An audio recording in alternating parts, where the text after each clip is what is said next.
The following is an exclusive presentation of Turner Sports.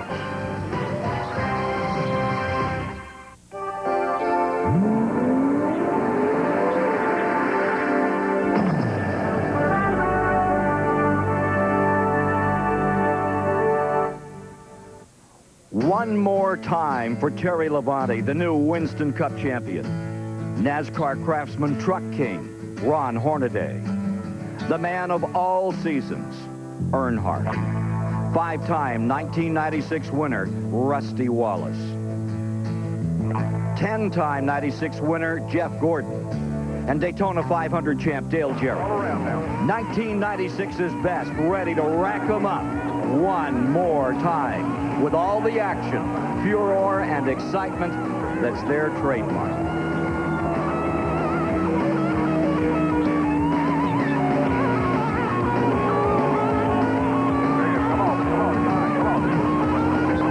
When the Labonte brothers wrapped things up in Atlanta, it marked a season past. But this will be a season unto itself. Once more, there's a race to be run, an adventure to be taken.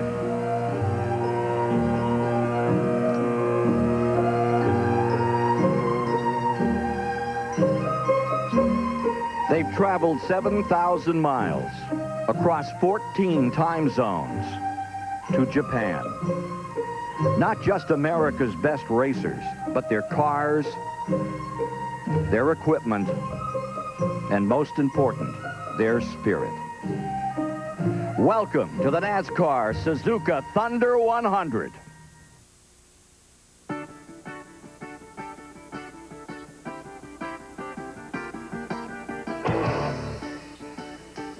Good evening in the United States and good day from Japan. We're coming to you live on a beautiful day. Temperature in the mid-50s, just about weather perfect.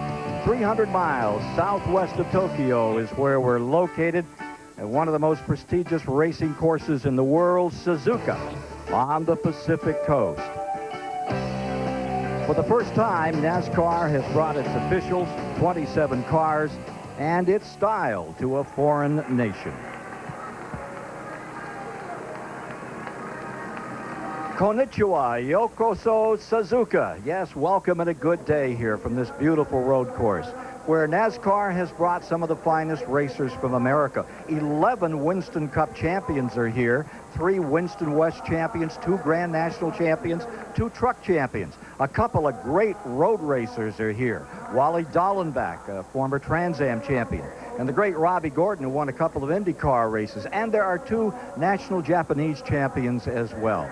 So here on this Sunday in Japan at Suzuka, it looks like a new beginning for NASCAR and for racing, stock car racing as we know it. You know, it was about 50 years ago, I remember a promoter that came out with a new concept, and he was disparaged and laughed at, and people said that he was promoting super jalopy races. My, how far Bill France Sr. has brought us with his vision. And today his son's vision has brought us to perhaps a new page in world stock car racing. Let's take a look at the format right now for what we're going to be seeing. 100 miles is the, 140 miles is the distance, 100 laps, and there are 2 50-lap segments with a break in the middle there. But here's the interesting part. The top 10 in the first segment are inverted for the second, like an old Saturday night special. And the purse for today's race, pretty good pay. $617,000, $104,000 to the winner, which brings to mind with my co-host here, Buddy Baker, his 1980 winnings at Daytona, which were $104,000 for a 500-mile victory in Daytona. Yeah, my, how far we have come here in Japan to this exciting road course, and your impressions of it, Buddy. Well, you know, when we first got here, I could not wait to get over here and look at this course. I've watched Formula One cars run here before, and it was everything I thought it'd be, and then some. I'm going to tell you what, it's a slick racetrack, and if you make a mistake here, you pay for it. Well, we're getting down towards the starting time. All the field is lined up, 27 strong.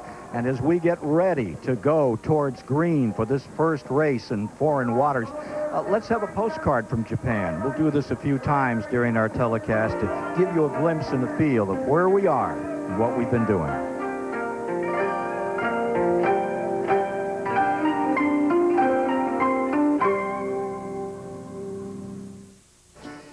Suzuka 100 on TBS is brought to you by Circuit City, the official home electronics and appliance store of NASCAR. By Prestone Antifreeze. Protect your car in the Prestone zone. And by Wendy's Smoky Cheeseburger with rich smoky flavor in every bite.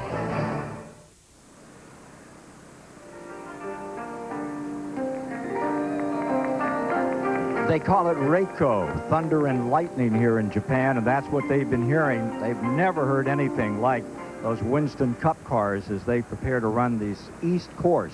There are actually 2 courses here at Suzuka, and the 1.4 East course with 8 turns is where they're going to be addressing themselves today for some very fast action. This main straightaway, what, 170 miles an hour? 170 miles an hour, and you go all the way down the second gear to get into turn 1. Yeah, it reminds you of what? I'm trying to think what road course in America is. Well, a little like Watkins Glen, where you dive all the way down and then make that hard right-hander. It's somewhat similar to that, but the altitude drop is incredible. It's about 43 feet from the top down to the bottom, and then the back part of this course is just one wild S-turn, actually 7 of them, and it climbs back up a mountain out here and then swings them back down again.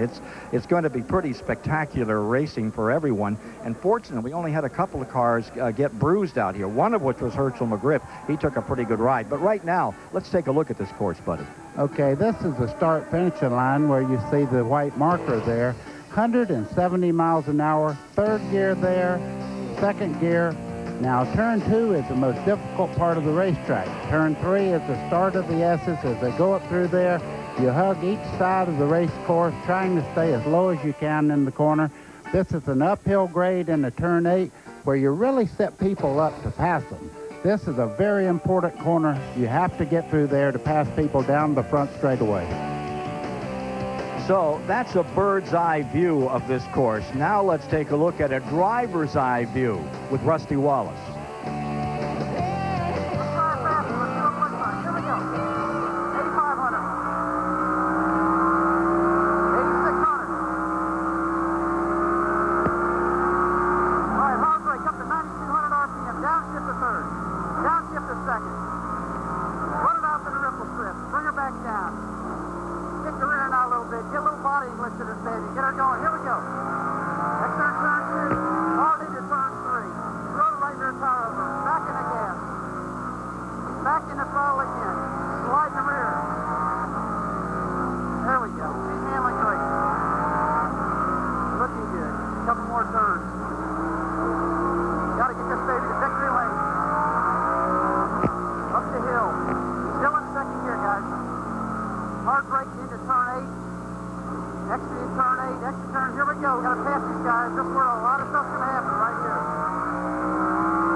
There's no question about it. This track is a handful. It's dangerous, and Wallace loves it. And if you don't believe me, well, you can talk to Rusty Wallace. Here's Steve Burns with him. And that was a great view of getting around the track here at Suzuka. And Rusty Wallace, in fact, is on the pole. Rusty, gosh, you guys have been hard at work. This is not a vacation. No, we've been paying a lot of attention. We're really focused over here. Everything's going great. We haven't torn anything up, thank God, yet. The team's prepared for the race. We're handling good. The engine's running good, so all systems go right now. Let's hope I can keep it on the track and keep it up front. Have you had any time to have fun, though? Not really. I've came over here to win this race. I really have. I have had a little fun. Been going to bed pretty early every night. My days and nights been getting messed up with the travel stuff, but had a nice dinner last night. Miller Brewing Company people took us out. But I'm having a great time. These people in Japan have treated us so nice. They've been so gracious to us. And but I tell you what, I am ready to get back home and get ready for the Daytona 500. But it's been a fun trip so far. This first 50 is going to be exciting. But I'll tell you what, that second 50 is going to be the deal, because I think there's going to be a lot of drivers racing the 10th place so they can start up front. Rusty, where do you want to finish in that first segment? Well, you know, I've come here to win the race, but I'll tell you what, this track position is really tough. I'm just going to run this race and see how it turns out and just take it as it goes. Robin's up in the grandstands this time, calling some shots from up there so he can see the whole facility, him and Don Miller. So we're in good shape. Like I say, we're prepared. We feel good about it. We've been paying a lot of attention. All right, man, go buckle up. Thanks a lot. And, folks, I'd also like to say it has indeed been a privilege to be part of this event here in Japan with TBS Sports. Well, it's now my honor to introduce a man as a part of our broadcast team who was born here in Japan. He's also raced on this track and now lives in Charlotte, North Carolina, Mr. Kenji Momoto. はい、どうもありがとう。ですね、スティーブさん、いろいろと説明してくれましたが、Welcome to Japan、ここがですね、鈴鹿サーキット三重県からこれからアメリカのナスカーの皆さんに実況生放送でこの初めてのナスカーレースをお送りしたいと思います。So, I just said that Welcome to Japan, so thank you for watching on TBS today. So it's gonna be a great event today. So it is the first ever NASCAR event in Japan. So next to me, so introduce you guys, Mr. Fukuyama. So he's gonna drive the number 23 cars. So then, how do you think about today, Mr. Fukuyama? そうですね、その前に一言、Hello Jimmy, Hello Jimmy, how doing? My name is Fukuyama, nice to meet you. ジミー・スペンサーにちょっとご挨拶しました。レギュラードライバーの。So he should say that he just hello to Jimmy Spencer. Actually, Jimmy, this is Jimmy's car. So he's gonna be a dark horse today. Okay, yeah, go back to Ken. Thank you.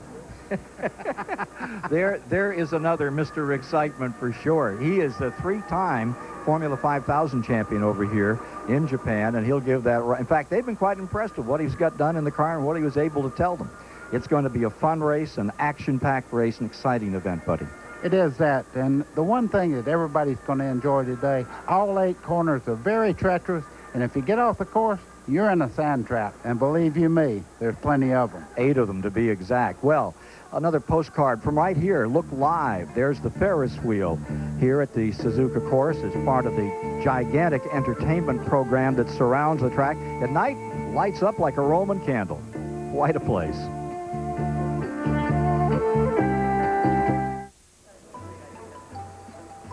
Suzuka Racecourse live on a bright December Sunday, where the hot dogs and the sushi share equal billing each day in the Speedway cafeteria.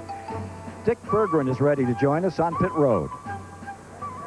Ken, there's an awful lot to like about this racetrack for sure, and Rusty Wallace, who we just had take us for a ride around the Speedway, this morning in the drivers' meeting pointed out what a safe place this is. They've got good big runoff areas and soft walls for the drivers to run into, and that's very comforting for sure, because it's a very, very fast racetrack. We've all had a good time here in Japan. Some people have done a fair bit of shopping and sightseeing, and we've got an amusement park everybody's going to have a good time at, but if you really want to find out where the drivers are, you've got to go to the shopping center. They got everything here. It's a combination store. You get Bugs Bunny or a suit? I know what you're saying, I don't. You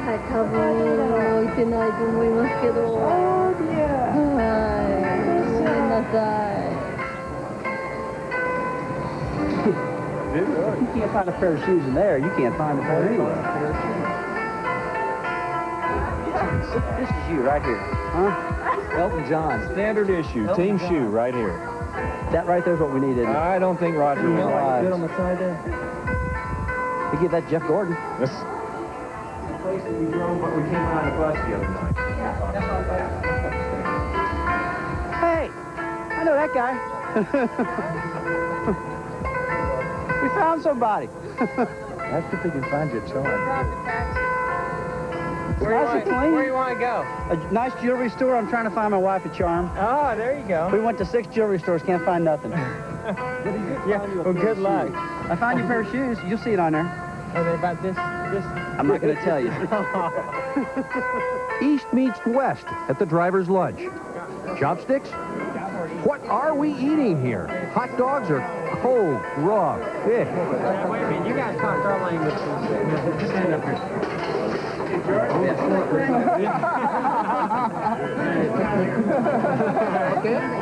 Okay.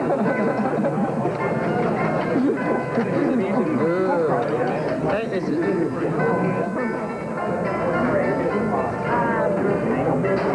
Well, you sit here. We're going to teach you, and you can maybe show these two how to use the top. I'm with the 1996 driving champion, Terry Labonte, and the question to you is, are chopsticks a good way to lose weight? I think they would be. That's pretty tough there. We're going to have an interesting day today with the field being inverted. They're going to start the guy who finishes 10th on the pole. Now, what are you going to do in this first half? Do you want to finish 10th? You're going to try to win them both. Well, I think the first half here, we'll just try to see how our cars work. We think it's pretty good.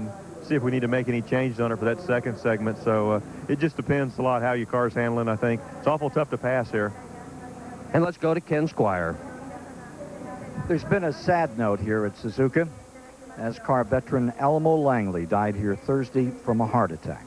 He was 68. For the last several years, Elmo has led each Winston Cup race, shepherding the field to a green flag from the pace car. But in the 60s and 70s, Elmo was one of the field. He won 2 Cup races, qualified for 532. To his final moment, he was able to play a role in the sport that defined and enriched his life. Thursday, he was giving an old adversary and friend, Buddy Baker, a driving tour of this course. Buddy remembers Elmo happy as he shifted for the final Suzuka turn and left us all behind. To his racing friends, to his family, our condolences. Godspeed, Elmo.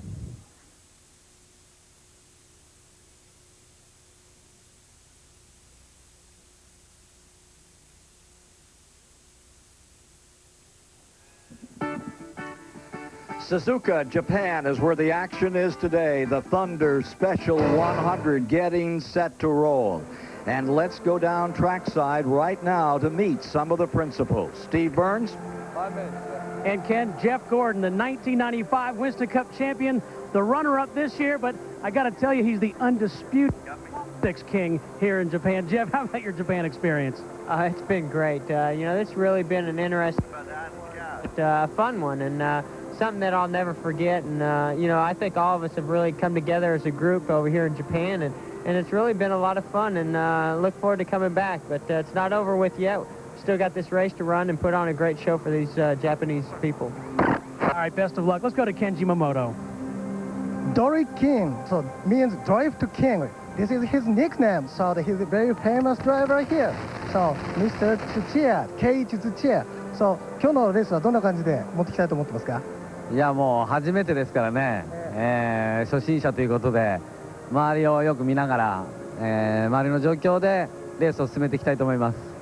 So just he said that this is the very first time. He don't know what's going to happen. So he's going to look around his driving. So その他に何かありますか？言いたいこと。まあできればタイヤ交換を50周の間に1回入れてくれたらお客さんにもっとパフォーマンスが見せられるんじゃないかなと思ったのがちょっと残念かなと思いますね。So he wanna try to have a tire pit stop. So he's he's a little bit sorry about that because the NASCAR changed the rule a little bit. So but he's gonna be in good shape. So thank you very much. どうもありがとうございます。Thank you very much, Steve. Kenji, this is a talented field. Mike Skinner's a former truck champion. Next year, he'll run the full Winston Cup schedule with his teammate Dale Earnhardt. Mike, how about business today? You start in front of your new teammate. Well, he beat us on the racetrack, but my pit crew had a little bit better stop than they did, and so we get to start in front of them. I don't know how long we'll be in front of them, but it's a good deal. It's a good opportunity for Snap-on Tools and Chevrolet for us to come over here and do this thing. And okay, Mike, let's go to Dick Bergeron. Robbie Gordon has been one of the fastest drivers since we all came here to Japan, but he's starting all the way back in 21st spot today. Why? Part of qualifying was a pit stop, and on his pit stop, the crew let a tire go, ran across the racetrack, cost 15 seconds. Question to you is, can you do it from this far back? Oh, it's a long race. It's 100 laps. You know, the guys did the best job they can. You know, things happen. I drive off the road every once in a while, too. So, you know, we're just going to ride around and do the best job we can. Hopefully we get into the top 10 before they invert it for the second half. That's going to be the most important thing. Everybody's shooting for that 10th spot. Steve Burns. And Dale Jarrett's had a great year. 4 big wins, including the Daytona 500. Dale, what will win today mean to you? Well, Steve, it'd be pretty special. You know, the first race overseas for NASCAR. Yeah, I know this is supposed to be an exhibition race, but we're all wanting to get to the front. And want to say hi to all the fans back in the United States and thank them for their support all year. You're the ones that really make this sport what it is, and we certainly appreciate that. Okay, let's check in with Dick Bergeron. And what a story in the back of the field. In 1946, they paved a racetrack in Portland, Oregon. The guy who won that race was Herschel McGriff. In 1950, he won the Mexican road race. finished in 9th spot in the very first ever Southern 500. They opened a racetrack in Australia in, 1968? And he was there. And on another historic occasion, at age 68, here is Herschel McGriff. You keep showing up at all of these inaugural events. What do you think of this one? Well, this has been a great thing for me, and I think it'll be probably one of the highlights of my life. And I'm really looking forward to a great race. We've got a lot of good cars here. The people are so nice here in Japan to us that I'm already anxious to come back for next year. You got off course earlier during the practice session. Car was badly torn up. You haven't had a lot of practice. You're all the way in the back. How does this thing feel? Can you get it to the front?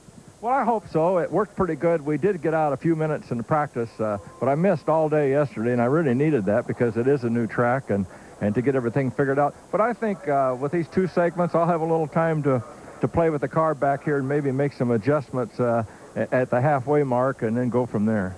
Let's go to Steve Burns with another big story.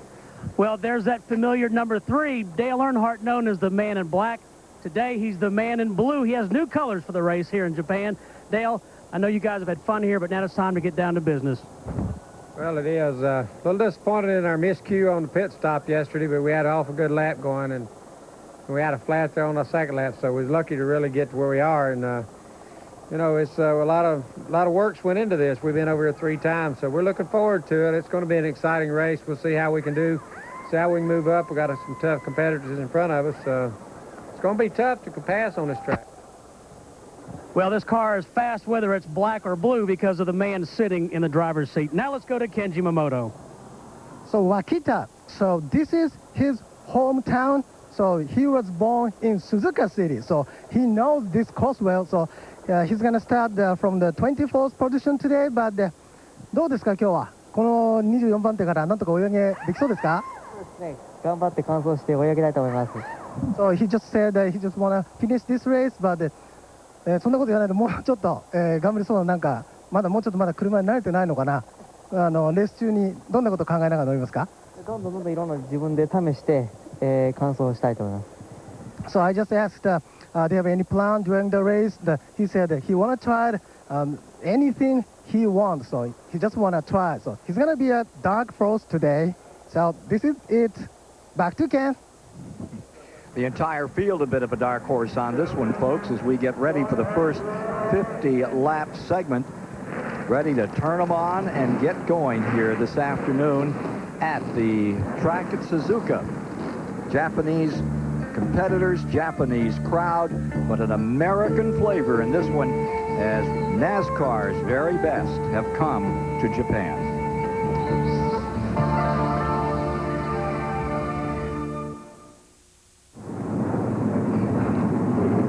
Daniel Shields, the principal officer of the U.S. consulate here in Japan, has given the order to fire them up, and they're cranked for the last time as we're coming to you live from Nagoya, the Suzuka course in Japan, the 3rd largest city, nearly 5 million folks in this area, big automotive industrial portion of the country.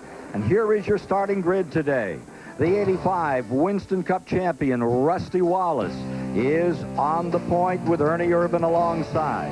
Row 2 will be Michael Waltrip, and with him, 2-time Daytona champion Sterling Marlin. Going back to row 3, there you've got that truck driving fool Mike Skinner, who's going to Winston Cup next year, and look out, he's going to be tough. Dale Jarrett's right there as well.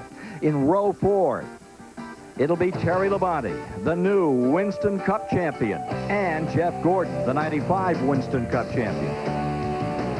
In row 5, the 7-time champ Dale Earnhardt and Ron Hornaday, the new Craftsman truck champion of NASCAR.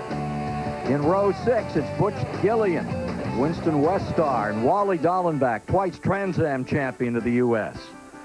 In row 7 is David Green, the 95 Grand National champion, and Nakaya of Japan.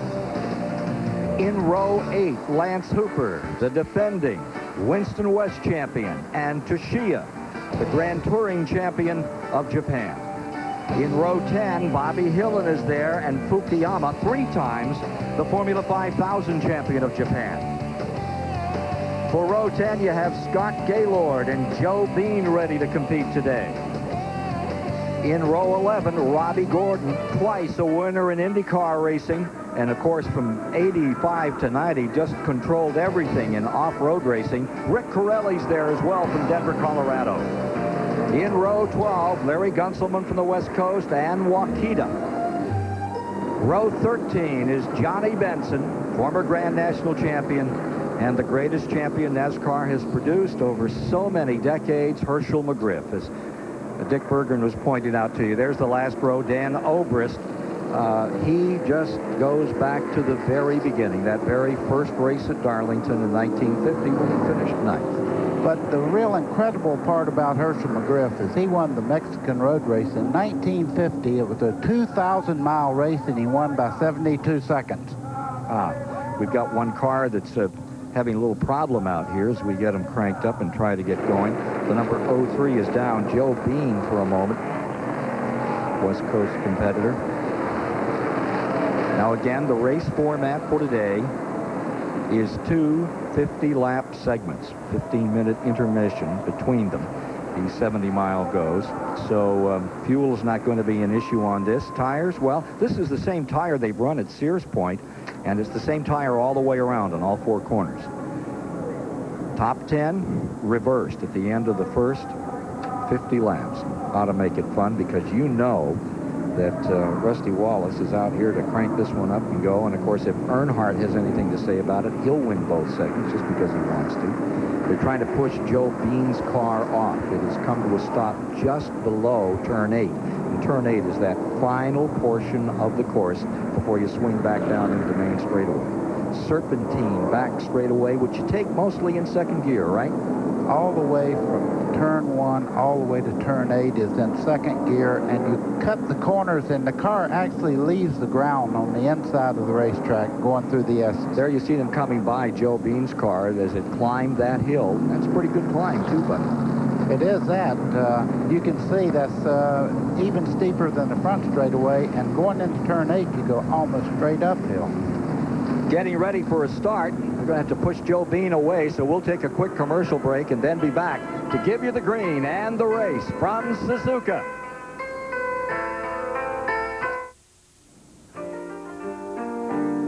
Field coming by. I believe they have one more before they're going to turn them loose out here as they come down out of turn 8 as we speak to you live from the Suzuki course in Japan for NASCAR racing. Let's go to pit road. Steve Burns.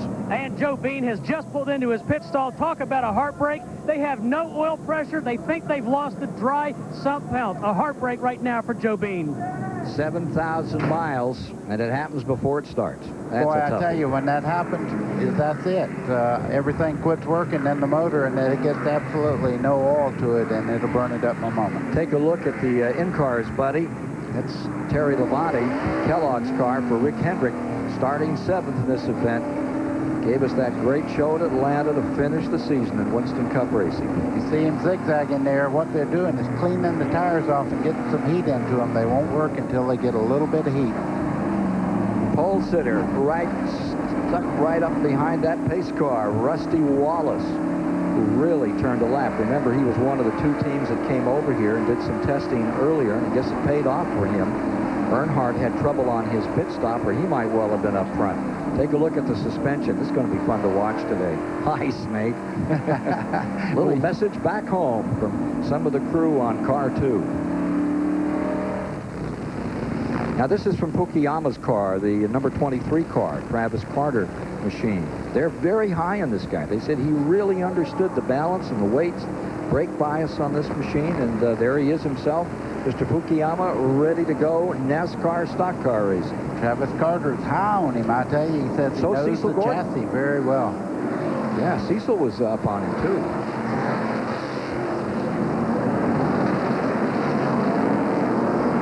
As you see the field coming around, getting set for a start. Going up to turn 8, where Elmo Langley passed away the other day, and all of these cars are bearing the number 64 on their flanks in memory of Elmo as we get down for this start. Pace car is in. We're ready to go racing. You're watching it live from Japan here on TBS. Down comes the field. Wallace has it in tow with Ernie Irvin alongside. Green is down, and Bernie Irvin trying to make the jump. What Wallace is trying to do there is counter him going down into the corner. This is very important to be leading going into turn 1 to get set up for turn 2. Track position is everything on this course. Sugiyama off the race course and out into the sand there. And right back on again. Wild beginning. Number 12 in trouble. It slid off. Dan Obrist picks it back up and gets back on it another time. Wallace and Irvin in a frisky fight up in front for that lead. Coming through turn 7. And Obrist has pulled it off. And Obrist in a bit of a problem here in the early going. Coming around with Wallace in the lead. And look at him, double him up. Said you couldn't run 2 abreast on the backside. In third, Michael Waltrip is right there, but beating on the side of his car. Here comes Sterling Marlin looking for third, and Jeff Gordon coming with him. Well, anytime you have the inside, you see he has the preferred line, and Mike just had to give him room there. Jeff Gordon's got the inside, but going down into the next corner, I don't think that he'll be able to make the move, Jeff Gordon. And they're still side by side back there. Finally gets it. Here's Obrist in trouble. Wow. That's trouble. Nice little 360, and thank you very much, and on his way. Well, look at this, still side by side. Gordon trying the outside. They said it couldn't be done. 4-hole. He's got the inside coming in the corner. You see Jeff Gordon had picked up the position from Mike Waltrip as they start up through the S's. So Gordon has picked up a couple more spots. Great racing in the early moments of this one. And here comes Sterling Marlin, pounding down the inside, up into second spot. He goes looking for the leader, Wallace.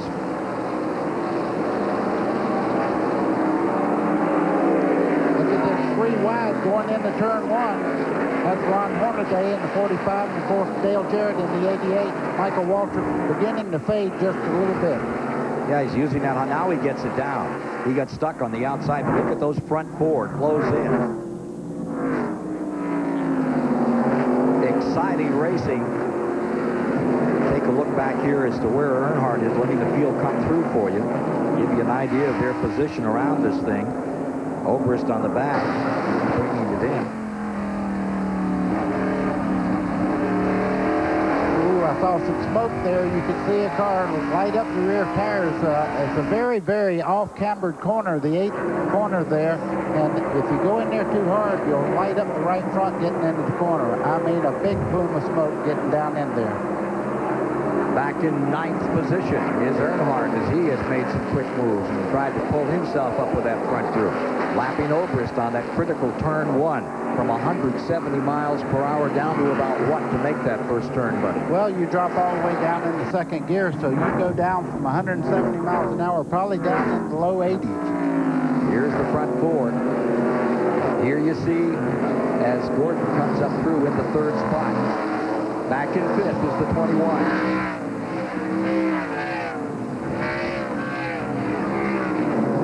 Quite a climb to the top of this thing. Is a tremendous climb, and then that drop at the main straightaway. Oh boy, you getting the brakes there.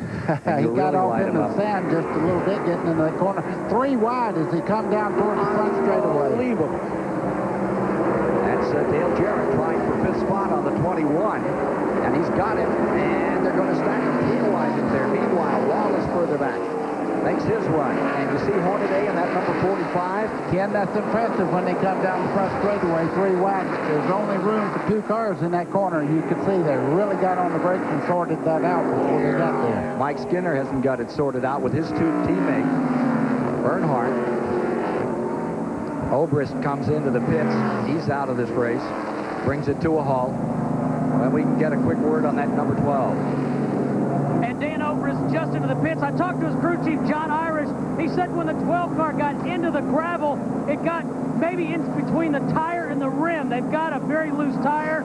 That's also a disappointment. Their sponsor is a children's hospital. Everything they win today, they will donate to the hospital. So he wants to get back out. Jeff Gordon was running in 3rd. He came wide out of 8, got it all the way out, did some serious agricultural racing, and dropped back a spot. Meanwhile, look at Sterling Marlin closing on Rusty Wallace. As you look back from Rusty's car, these live pictures coming to you from Japan of this battle for the lead. It's Wallace in 1st. Take a look back further in the field, and you see A big fight going on. Michael Waltrip trying to hold off Skinner and Earnhardt. The Suzuka 100 on TBS is brought to you by Midas Auto System Experts. What can we do for you? And by the Canon PowerShot 600.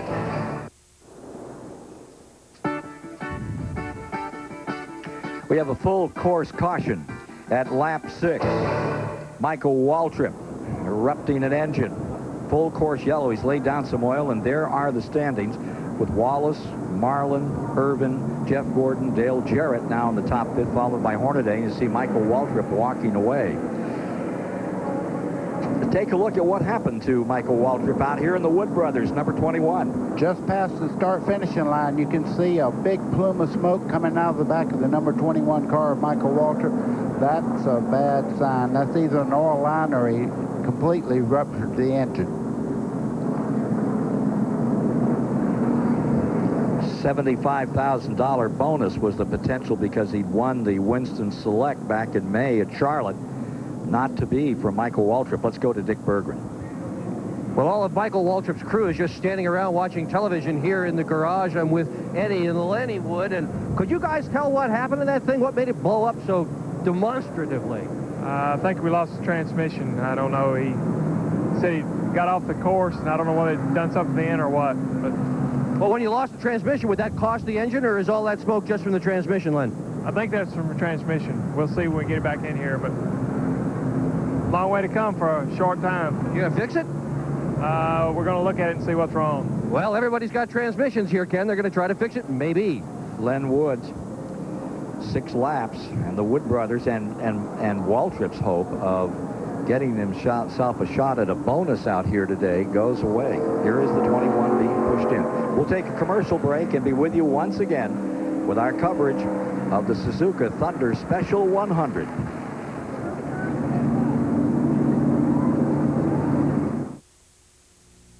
Now you can go behind the scenes with Ernie Irvan in this exclusive video documenting his triumphant return to racing by ordering Miracles Happen, the Ernie Irvan comeback.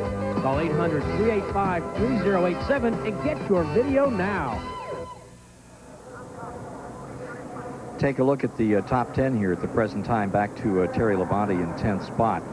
Been some real shuffling out there. Jeff Gordon had a strong 3rd and fell to 4th as he had trouble up here in turn number 8. NASCAR brought everything over except their usual scoring. I would think they might have wished they brought it because the scoring's been a little bit behind here. But, say, let's go to Steve Burns. And while Michael Waltrip was having his problems, Johnny Benson made a pit stop. The brakes were too cool, they said. They taped up some of the opening, and as you can imagine, the brakes are so critical on this road course. So they taped up some of the openings. Hey, let's go to Dick Berggren. And Michael has just arrived here in the garage area. What was it? Engine, transmission? What happened? Transmission. It wasn't the transmission's fault. I messed up. I missed the gear a little bit and over-revved the thing and tore it out. So we came a long way to run 4 or 5 laps and have a transmission go away, but we're going to put another one in. Ditko wants to be here, and we want them to be here, and nobody can see us if we're in the garage, so we'll go run some more anyway. Blew a chance at 75 grand and 6,000 miles. I feel like a real dummy, but... He could use the money, too. He's going to take his wife off to Maui in a couple days so they can celebrate their 3rd anniversary. I bet that'll cost a couple bucks. Yeah, he may be on a tramp steamer now. That was a bad day for Michael. Front of the field, a guy on the move, 42, Robbie Gordon, 21st, up to 14th position. And Earnhardt, he's on the attack, too.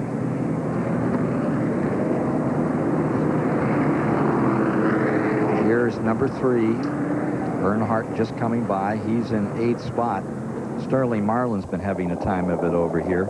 He's up into 2nd spot and ready to beat on the rear bumper of Rusty Wallace for sure as we get set for another go. Field getting organized. I think we're about another lap away before they turn him loose. Sterling Marlin in that 2nd position, number 4. A little difficult getting used to the food he's been getting over here. A little tough, huh, Sterling? Not really. We had a hard time getting French fries yesterday at a restaurant, so we noticed it was on the kids' platter, so ordered some kid platters just to get the French fries. You couldn't substitute, so we're making out okay. He's been having a good time. There's the 28. Ernie Irvan started outside of the front row. Lifted up to 30. Take a look at number 5, Labonte, been having a good, solid day once again. I can add to one part of Terry Labonte's drive right now. He is not using the pulsator that he used in Atlanta to numb his hand. He said it shorted out in Atlanta and really started electrocuting him a little bit, and he had to jerk it out. So he decided to just take a shot this morning and grin and bear it. That's Terry Labonte, who's traveled all his distance, still having trouble with that knuckle, which he broke in that race at Phoenix, and went out and still finished third. Kellogg's car. Let's go to Dick Berger.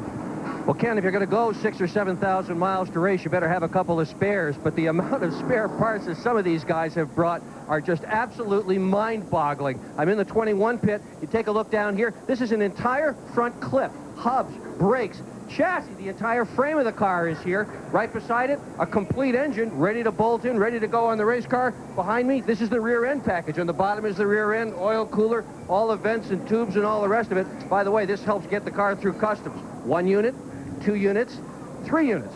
Interesting technology in the garage area for racing on the other side of the globe. Do you have any trouble getting through customs, Baker? Oh, I'm telling you right now. You know, I'm watching these guys, and everybody said, you know, some of them will probably lay back and try to finish somewhere like 10th so they can start in the second segment up front.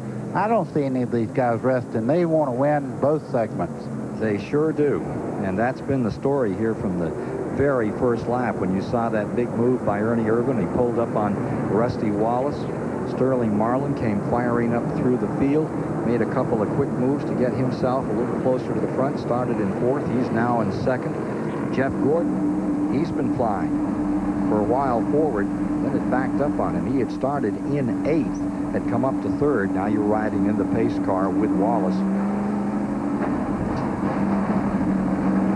You really got to shake those cars to get that rubber off those tires, don't you? You really do. When they're hot, been out running like you have been and get the tire hot, it'll pick up all the excess rubber off the racetrack, and it'll get an inch deep on the tires. So you have to move it back and forth like that to scrub the excess rubber off the tire. That's what you see them doing, and there you are approaching that turn number 1. And that turn 1, after you're running 170 miles per hour, that shortens up into a 30-foot cross. So if you go in there 2 abreast, you better be ready. It's a reality check, I'll tell you that. It'll tell you how aggressive you are. You go down in there on the outside of a pretty good race car driver. For me, I would think I would just soon back off just a little bit and try to get under them coming out of turn 2.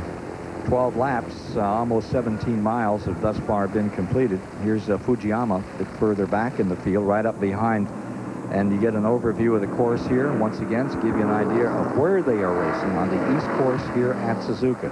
Now, that first turn again, 30 feet wide, and you're shifting these big cars down from 170 miles per hour to make that horseshoe. Ken, you would think that turn 1 would really be the dangerous turn, but turn 2 is the one you have to watch out for. Once you get into 1, you're pretty well there, but you start to accelerate again, and then turn 2 is really tight. You have to turn hard right to get towards the S's.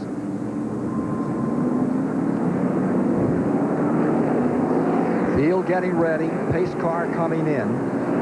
And as we come down to take lap 13, they're back on the green. Boy, Rusty got a great start there.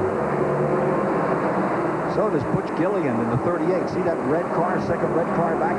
And they're 3 wide coming down. That's Robbie Gordon on the inside, further on back there, making it 4 wide down towards turn 1.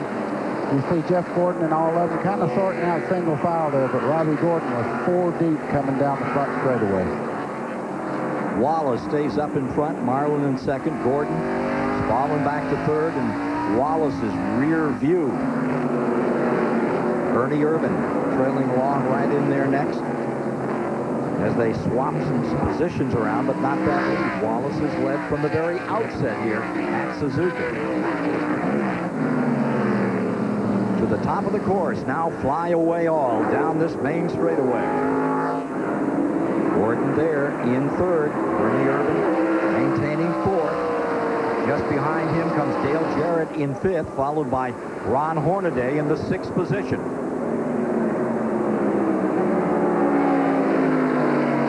Riding with Ernie Irvan in 5th position into turn 1. Gives it a go, pulls up a little, but not enough to close up on that man just in front of him. You can see him cutting across the ripple strips there on the inside of the course. Well, right there, the car actually leaves the ground on the inside tires when you start through the ripple strips. Earnhardt comes to 7th. Earnhardt up to 7th. Rusty Wallace still out in front. Boy, that's a good shot of Sterling Marlin. He's getting up close and personal there as they start up through the S's. And the 13th spot has come Robbie Gordon. There is a man on a mission back there in the Felix Savenis, number 42. I think Jeff Gordon's got a lot of race car in 3rd spot right there. He looked to the inside just a second ago at Sterling Marlin as they started off turn 8, thought better of it, fell back in line, but I think he has a very fast car today. Earnhardt looking for some room to try to gather him up. Gordon took a sneak peek on the inside of Marlin out of turn 2. Here he is, still trying to get him. Still after him. And in this first segment, they'll be talking to the crew chief and telling them exactly what that car needs and what adjustments they need to make. Right now, it would be almost critical if you had to make the green flag stop. There's just no way around this thing without letting those rear ends loose. You try to keep them as straight as you can through the corners, but not here at Suzuka in Japan. Coming by, they're going to pick up 14 laps this time. Front 3 have about 10 car lengths over the 4th place car. Back in 8th is Skinner. Dallenbach has come up to 9th, and into 10th moves Butch Gillian. Gillian's having a great ride. Now Robbie Gordon comes up to 11th. Terry Labonte in 12th, and David Green's got a 9-to-1 compression ratio engine out here that they happen to bring along, and he's doing darn well. Well, I think this racetrack is the surface itself. You don't get a great grip on it. Maybe detuning just a little bit, you get a great forward bite off the corner. So it's probably making up for the difference down the front straightaway through the S's where you can't use a lot of power anyhow.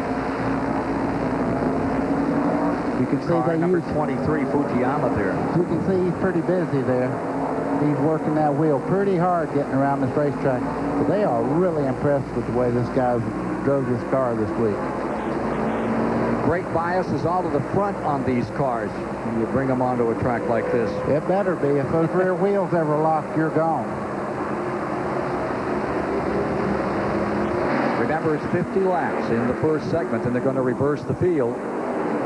You can see Robbie Gordon making another pass there. There's Fujiyama right there. He's running very, very well. Yeah, closes up on Toshika in the number 1 as they're working the 17th lap. Whoa, somebody got a piece of the inside there. Bobby Hillin, yep. That's Rick Corelli in the 61 there. When you see a puff of smoke like that, you always have to check just for a second, make sure it's not a motor problem on the car in front of you. Saw Rick Corelli in the 61, and there is the one with Toshiya of Japan. He is the national touring champion, has a lot of experience, more than anyone else, on this Suzuka track. You see everybody holding a very, very tight line. As a matter of fact, the inside tires were under the white line as they come through turn 8 there. You don't want anybody to sneak under you down through that corner. Earnhardt continuing to pace himself toward the front. And Terry Labonte doing what he does in any race on any track, be it Sears Point or Watkins Glen or Atlanta. Easing along up through the field in car number 5 for the Kellogg's folks. There he is, and right after Butch Gillian, that red and gold numbered 38. Interesting car there. Gillian, an interesting driver. Remember, we saw him in a few truck races this year. There's a sign on the side of Butch Gillian's car in Japanese. And I asked him if that was a Japanese sponsor, and he said no. What it said was, advertise here. He's driving one of the Bill Stropp cars. As you know, Bill Stropp passed away a year ago, but is certainly a guy that should be in the Hall of Fame. So here you are with Gordon trying to close in on Marlin and Wallace for the lead at Suzuka, where it's coming to you live. NASCAR outside the U.S. and another postcard.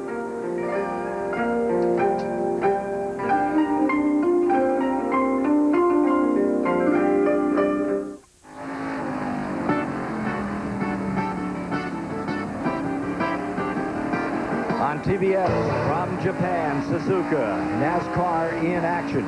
Exciting race with Rusty Wallace out in front, Sterling Marlin in second. But the story is Robbie Gordon from 21st. He's rolled the Felix Sabetta's car into 10th position, and he's closing. Meanwhile, up in front, good hammer and tong battle between Jeff Gordon and Sterling Marlin in that second position. Seeing them coming down the main straightaway, some 170 miles per hour, and then into that very tight first turn. 50 laps the distance. There they are around one, and into this tricky turn two. How about that for some racing? Ooh, getting a little loose there, buddy. I guarantee you that was sideways as you want to be. And sideways and all the way around. Is that Butch Gillian? Spin, still trying to pick it up. Man.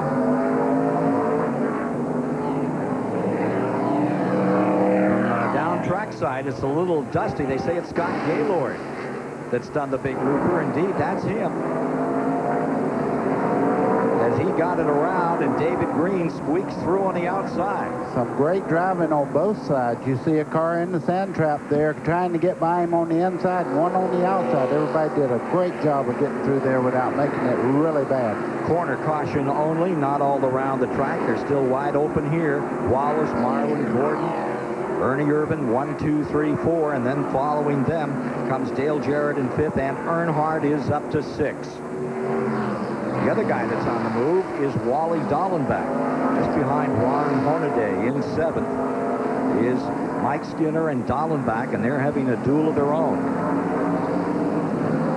Top of the course one more time, and Sterling Marlin tenaciously holding on. Another replay on Gaylord in number 50. I think he may get a little, well, you see, he's on the outside. He gets just a little help there getting in the corner. Scott Gaylord out of Lakewood, Colorado, Denver suburb, gets himself a wild ride here in Japan. First time driving that BMM car, and that was a ride for him. Invited by Bill Strausser to take this one. We got another look at this one, too.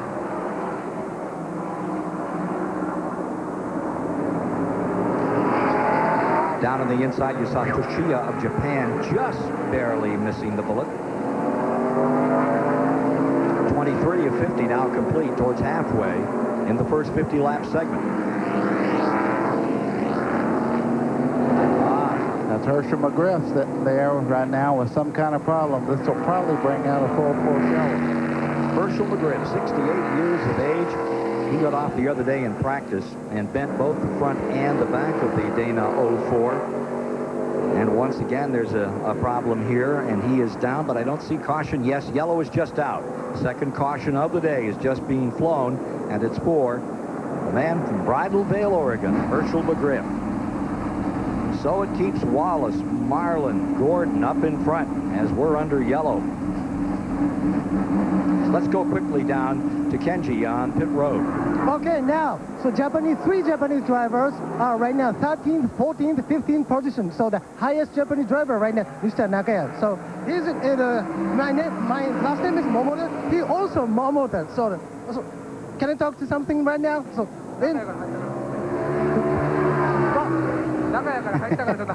oh, it's very busy right now. So sorry about that. So. A little communications gap right there. Here's Wallace up in front, Marlin right with him. That's been a good show. Sterling pulled up a couple of spots at the outset. He's not letting loose of Rusty Wallace in these first laps. Look at Dale Jarrett coming by, followed by Earnhardt in 6th. Good run by Earnhardt. Steve Burns can give us some more details on pit road. Steve? And Ken, as we just saw, Herschel McGriff was... Tex, what happened? Well, we lost the motor. We had an off-course excursion during the week and skinned the car up. I guess we probably over-revved the motor and didn't catch it.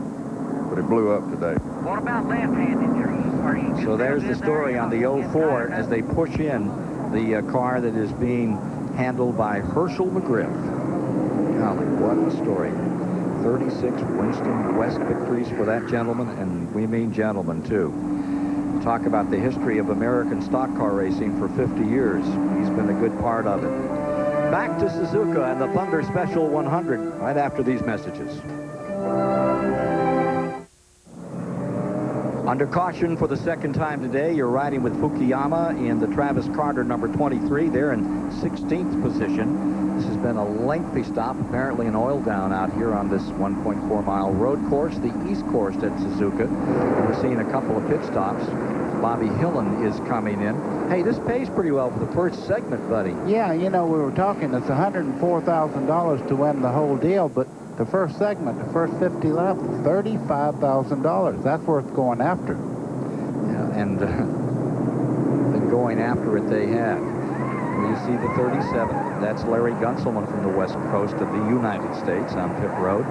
What's going up? Let's go to Steve Burns.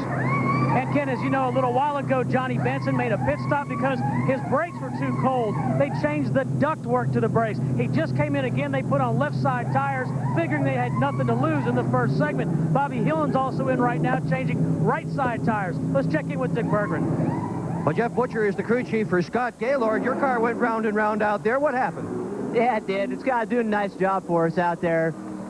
He passed two cars going in. I think it was like a bunch of these NASCAR boys trying to squeeze in a sushi bar. So, yeah, he's okay. Didn't hurt the car none. So we'll see if we can't hustle her back to the front. I think the Strasser boys and the folks over here in Japan have been real nice. So having a lot of fun over here. Yeah, they came in. They put 4 fresh tires on it, Ken. It was quite a pit stop. There's a downgrade to the pits here, and they had a real tough time getting the right rear off. But they got 4 fresh ones on. Gaylord's back out, and he's going to try to keep it going straight. Scott Gaylord. Racing for a while. Of course, his dad did some pretty strong racing back in the 70s as a road racer. So we'll follow that story as it unwinds here today. Road course, strange, different, unique look to the 1996 season as some of the very best from 4 different major series of NASCAR and make it 5 with that the Southwest Tour as well. All very well represented here in Japan. And then you've got Trans Am champions and IndyCar winners and a couple of Japanese national champions in this field as well. We're at Suzuka, the course in Japan, and this is the first time that NASCAR has brought everything. I mean, their own, all except for the scoring, brought their own officials. They even brought their own records and the rollbacks from the Century folks. They were brought over on the boat, containered over here to Japan for this race, and they will come back here one more time, and then they're building a 1.5-mile super speedway about 160 miles closer to Tokyo, and they intend within a couple of years to show us super speedway racing. And if the Japanese take to NASCAR Winston Cup stock car racing, this form of racing, like they did to baseball, look out. Let's go to Dick Berggren. Well, usually if we were going to ask questions about Rusty Wallace, Robin Pemberton would be the guy we'd be talking to, because Don Miller, the team manager, would be up on top of a grandstand somewhere spotting. But you're here, he's there. Don Miller, if you guys keep going this way, you win this first segment, you're going to start 10th in the second. Is that okay with you? Well, I don't know. You know, Robin and I discussed that along with Rusty, and we're just going to kind of play our cards out. We're going to see how good the car really is, and then we're going to take a look at what's happening, you know, about the 40th lap, and then we'll make a decision and go for it. What are you going to change in the pit stop? What are we going to change in the pit stop? 4 tires. And that's it? That's it. Okay, that means he's running well, Ken Squire. Now, there's a confidence level for you. And if they were going to change something, they wouldn't tell us, I can tell you that. Behind the pace car, Rusty Wallace giving you these pictures around this course as we get set on a restart today. Second caution of the day. Herschel McGriff brought it out. Engine erupted on his rig. Most of them are... Well, we've got a report from Steve Burns. Let's get down there now. Hey, guys, Robert Yates, of course, has both cars here, Ernie Irvin and Dale Jarrett, and they've got guys doing double duty. So, look, they're sharing uniforms. What goes, guys? Well, we just thought since we was going to pit both cars, we'd kind of give them both a little bit of advertisement. And I decided to wear quality care pants and Texaco shirt. And my partner over here, you can speak to him. What about it, Brad? Well, you know, everything's fun in Japan, so we figured we'd dress up fun. And thanks to our 2 sponsors, Texaco and Quality Care, we're here. Thank you. All right, guys, thanks. Yeah, they've spent a lot of time in the sushi bar, you can tell, huh? I don't think so. But they did find a McDonald's right here, and where Baker has been That's dining. my hometown right there. I stay there.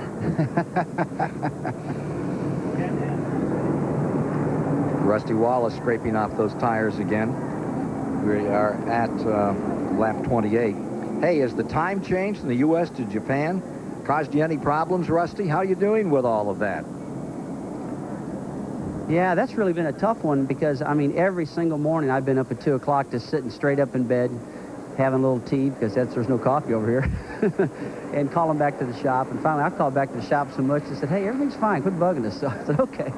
I got to explain to them that at 2 o'clock in the morning, there's nothing else to do except call and bug them. I mean, I can't watch TV because I can't understand what they're saying. So who have you been calling, Baker? You've been up at 2 o'clock every morning. I know what he's talking about. I guarantee you it's a mental alarm, and when it goes off, you just have to sit up like he said. I'm getting, you know what's scary? I think I understand a little bit of what they're saying now. That is a formidable. You've got to think about that a lot. Baker in Japanese. Excuse me. We'll be back in a moment.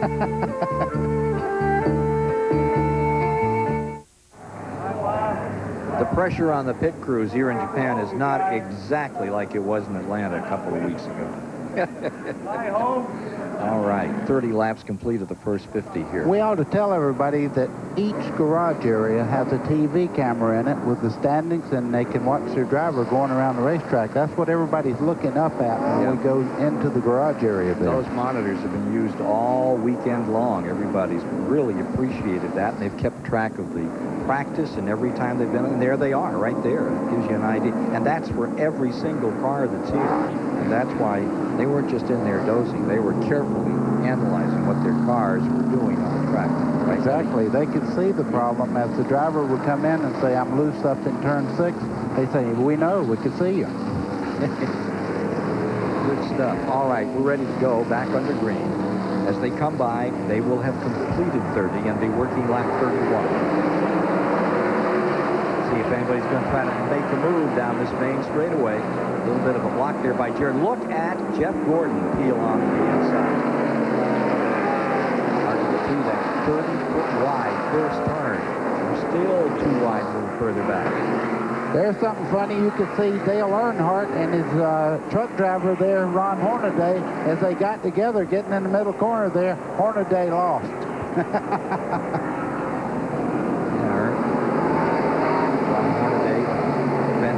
Champion.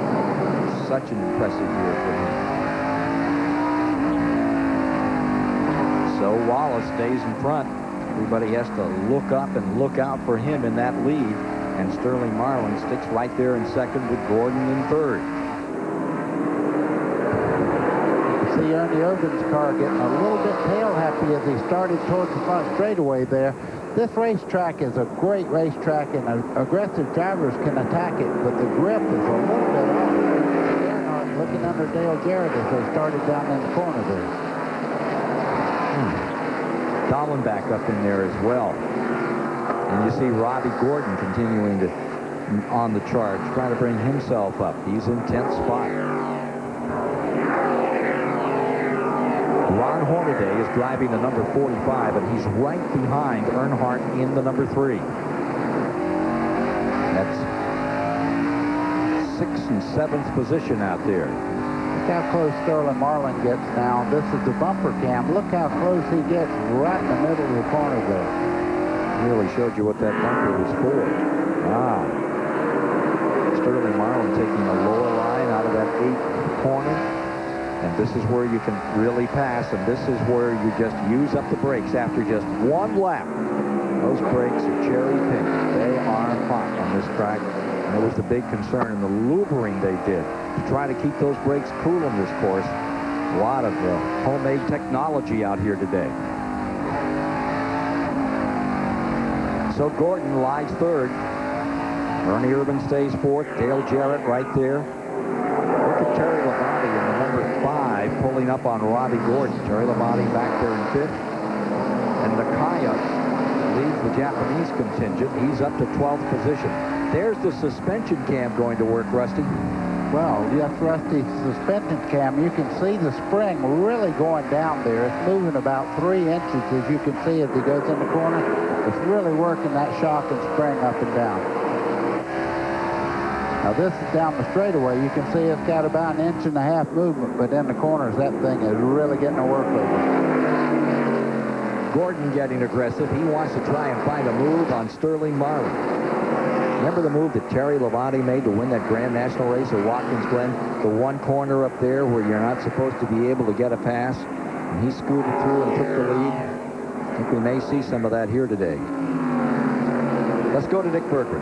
Another guy that'd like to make a move, past one more car at least, is Terry Labonte. Gary Dehart's his crew chief. Your car is running in 11th. Why is that one spot so important to you?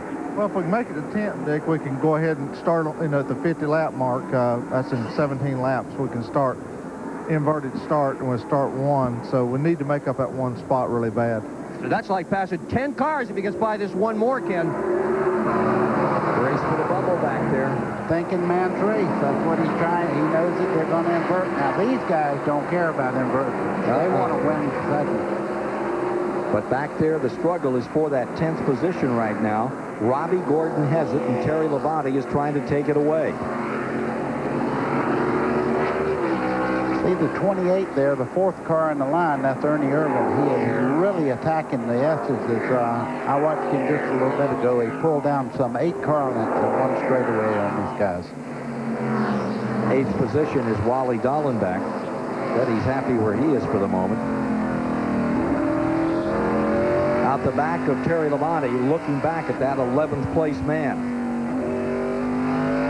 Robbie Gordon. Oh, is that correct? Has he got around? Looks like he has. Robbie Gordon has been passed by Terry Labonte, who is into 10th, and there you have it. You see it right there. The 42 is looking up from outside the top 10 now. Terry Labonte's put the move on.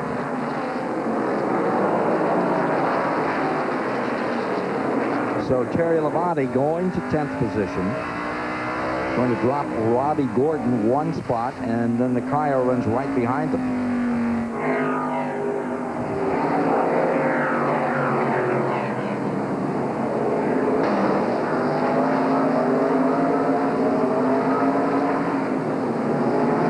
Mike Skinner having a really good race at the present time in that number 31. And the international folks watching that number 1 car. Cheetah, and he is tough racing. He's running in 12th at the present time. Here comes Gordon up on the outside, and he's going to take 2nd spot. What a move on the outside down the front straightaway to get by Sterling Marlin and take over 2nd spot. As you can see, the 28 car moved in there, and Sterling had to move to keep him from getting under him also. Now there's the quartet out in front and about a 3-car gap. Yeah, but that's trouble, that 3-car gap. That's Earnhardt, and he's on the move. He is really catching this front group.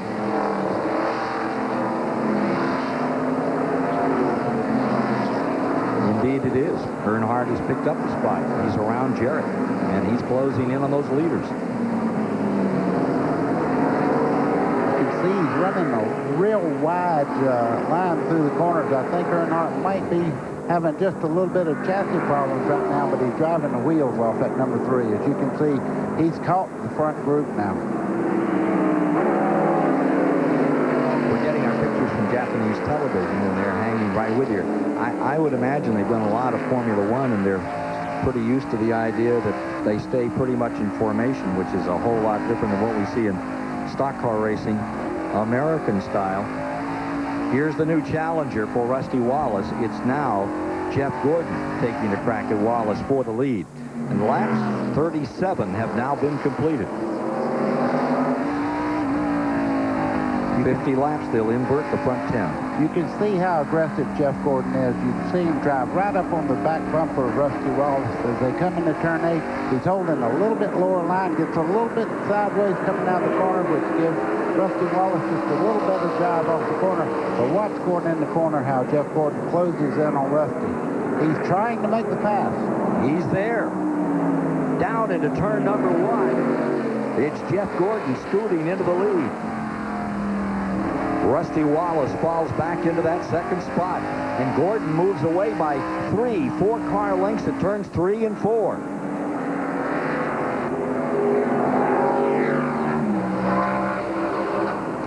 Take a look at how he did it. Okay, what happened there is the 2-car Rusty Wallace realized that the 24-car Jeff Gordon had really made up a lot of ground on him. When he pulled to the inside there, he just gave way. There was no point in really putting up a battle with Jeff Gordon. You can see he's pulling away as we speak. Certainly has the power to the ground out of number 24.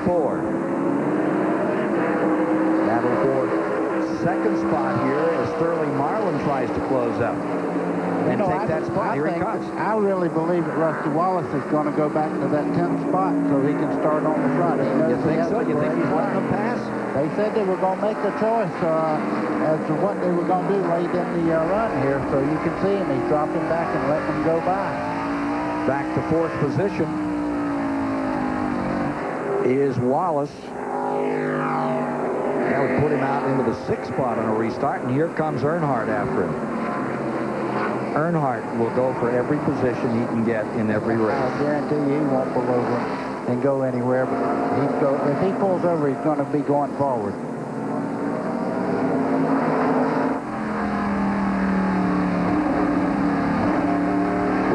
Earnhardt got very, very wide getting into turn 8.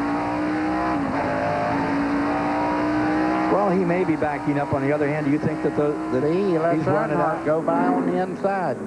Now, we'll know he has a problem if he drops further than 10th. But right now, he's just dropping back through the field. I think Rusty has made a decision, or he's really having a problem of some kind.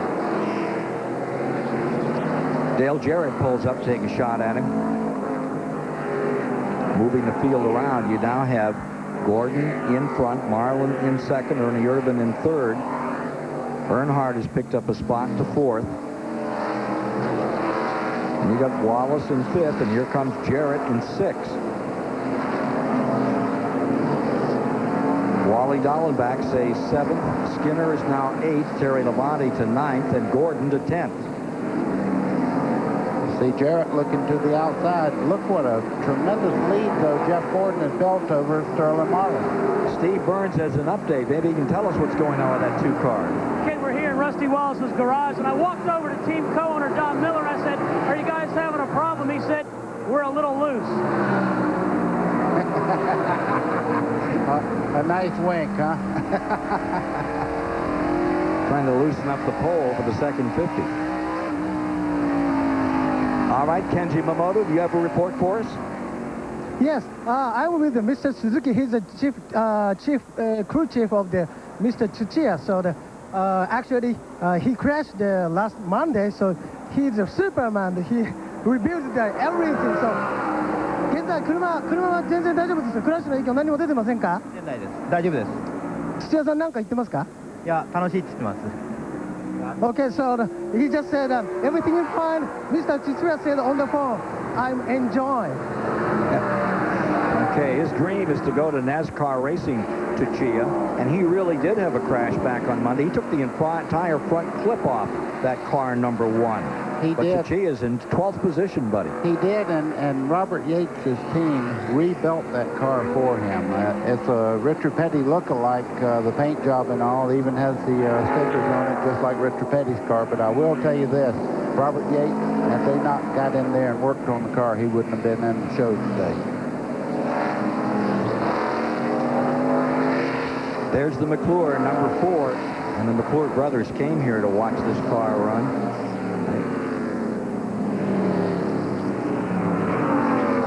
We'll stay right with you to the end of the segment. We're down to 42 laps complete, 8 to go in the first segment. Then that 15-minute break, we'll talk to Rusty himself about what was going on out there. Well, you know, he got loose on the 40th lap. That was a strange thing. Well, right now, he's still holding right where he was, is he not? There you see the 28 of Ernie Irvin scooting through. You know, I'm seeing a little bit of smoke out of the 4-car of Sterling Marlin. I hope that maybe it's not anything terminal, but the car is running great, but I do see a little bit of smoke every once in a while as he goes into turn 1. That's brake smoke on the O2 there. Now you see Wallace, and we're looking further back in the field now. There's the 42 of Robbie Gordon, who has that 10th position. That was Nakaya, and he was really on the brakes. You could see with our camera a while ago, he was smoking the brakes pretty bad getting that turn one. Ooh, Fukuyama, number 23, has gone for a bit of a ride here. Gathers himself back up. Let's see if we can see what happened to him. Yes. Running in 14th position. He gets a look at the world from another angle. And back at it. Dick Berggren has another report on pit road. Well, Ken, you folks were talking a few moments ago about the 02 Nakia having a smoking problem. He should have a smoking problem. Nobody's had more engine trouble than he has. They are on their 6th engine since all of this started. Their problems began when they tried running regular pump gas, 87 octane pump gas in the car, and they blew an engine. They put another one in it, ran at 9,600 RPM, blew it, put a third one in 48 laps, blew it, blew the next one in 46 laps. He's on his 6th engine. They hope, they think maybe they've got all the lines clean enough so that thing's going to run all the way, but the smoke is not a good sign. Did he say 9,600? Something like that. Well, he'll use 15 if he keeps doing that. These race engines are developed to run around 9,000. When you go over that, boy, they'll get in trouble. Look at Ron Hornaday in here, giving that rig a ride. Right up by Ernie Irvin, and he's into 4th position. Ron Hornaday. Ron Hornaday went at pit stop just a little while ago and come out with the leaders. He's a ways back now. Put him down 1? Yeah. Down 1, Hornaday. So with Hornaday down 1, that would mean 4th spot is still Jarrett, followed by Earnhardt, then Wally Dolan back to 6, Mike Skinner to 7, and Rusty Wallace would fall into 8. You can see Hornaday there with fresh tires all over Ernie Irvin, who was driving away from him not long ago. Those new tires really make a difference here.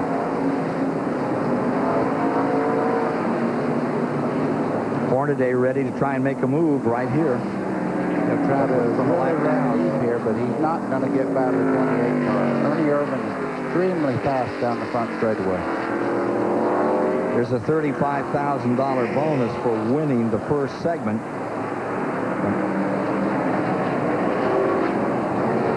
So they're kind of weighing here whether they want that $35,000 or not. It looks like Wallace is backed out of that $35,000. Ernie Irvin staying right there. See, Hornaday is doing everything to get by him because he knows the front straightaway the 28 car runs so well, but on fresh tires it looks like Hornaday is cornering quite a bit faster than the 28 car of Ernie Irvin. He's in 21st position, Hornaday, with that pit stop.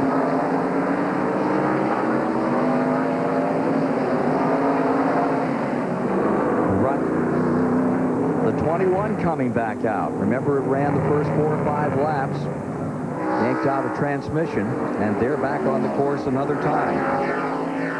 That's the number 30, and here's the 02. That's Nakaya of Japan in the 10th position, and that's the car that's been eating up engines all week. Nakaya, he's looking back at us. Look at that.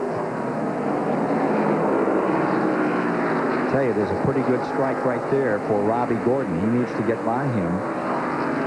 Make that position up. That becomes critical. Gordon has dropped back into the 11th spot by our count. And Nakaya in the 02 is in 10th. Here's the 21 back on the track. You see that's excess oil there. I'm not sure exactly what that's not going to work. It's still smoking.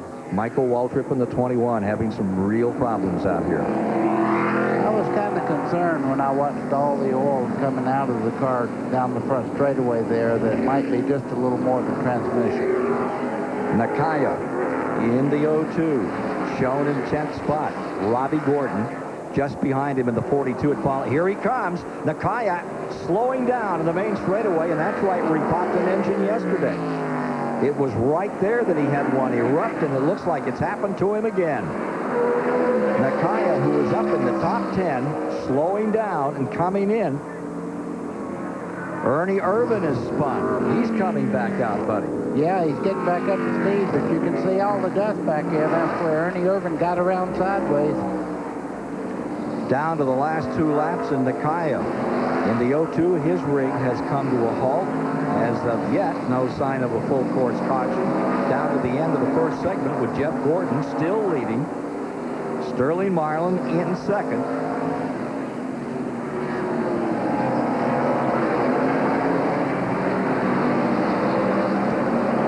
take a look here at... Boy, I mean, Ernie Irvin's lucky right here. You can see him. That's Hornaday coming at him, goes to the inside. He rights the car, no harm. Hornaday a lap down on the binders to miss a sliding Ernie Irvin. Leader coming up, Jeff Gordon.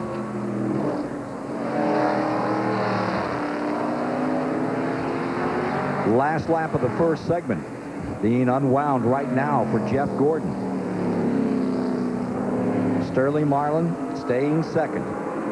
Ernie Irvin was able to pick it back up. We'll see where he comes across, and Robbie Gordon is spun. That's too bad. He had himself up to 10. So he'll have to come out of the back of the field on this one. And there's the flag, I believe, for halfway. Ernie Irvin is able to right it and get back out there. And that's the end of that first segment, with Gordon winning and Sterling Marlin in second.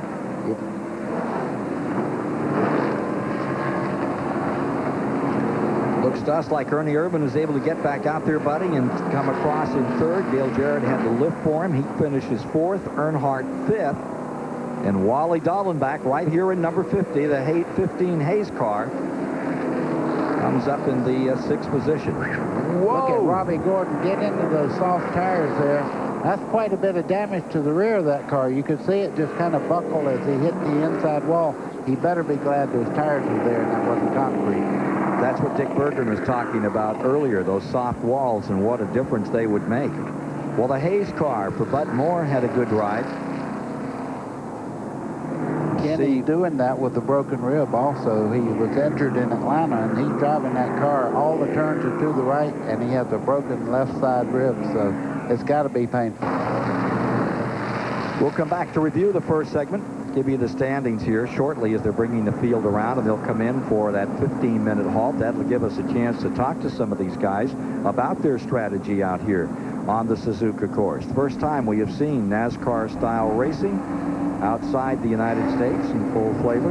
That pace car this afternoon, they brought 12 officials, and with the death of Elmo Langley, Bill France himself took over to drive the pace car today here at Suzuka. Field coming down on the pit road for 15-minute halftime with Jeff Gordon, Marlin, and Irvin, the front three. Dale Jarrett in fourth, Earnhardt in fifth, and they'll invert that order. Johnny Benson comes up to 10th when they swap them around. It'll be fun to watch Jeff Gordon try to fight his way through these guys. This is certainly not the only kind of racing we've seen at Suzuka. They had the go-karts. They had them out here on the main course the other day. Yes. And it was there you see Ron Hornaday. And as he is so many times, getting himself involved in a ticklish situation.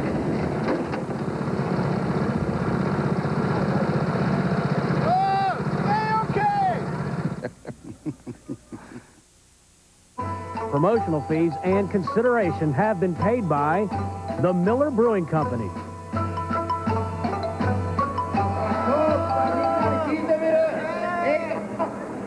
Back to you once again at Suzuka.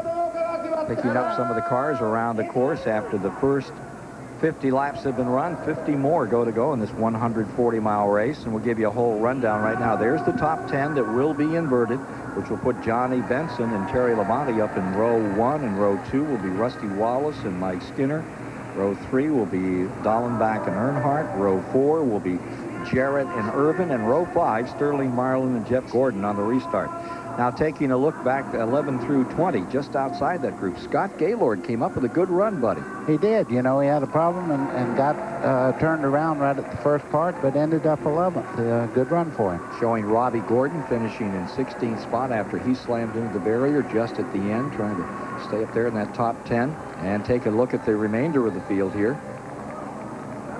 Joel Bean had trouble very early, transmission problem for Michael Waltrip. Obrist had some problems. Herschel McGriff was off the track.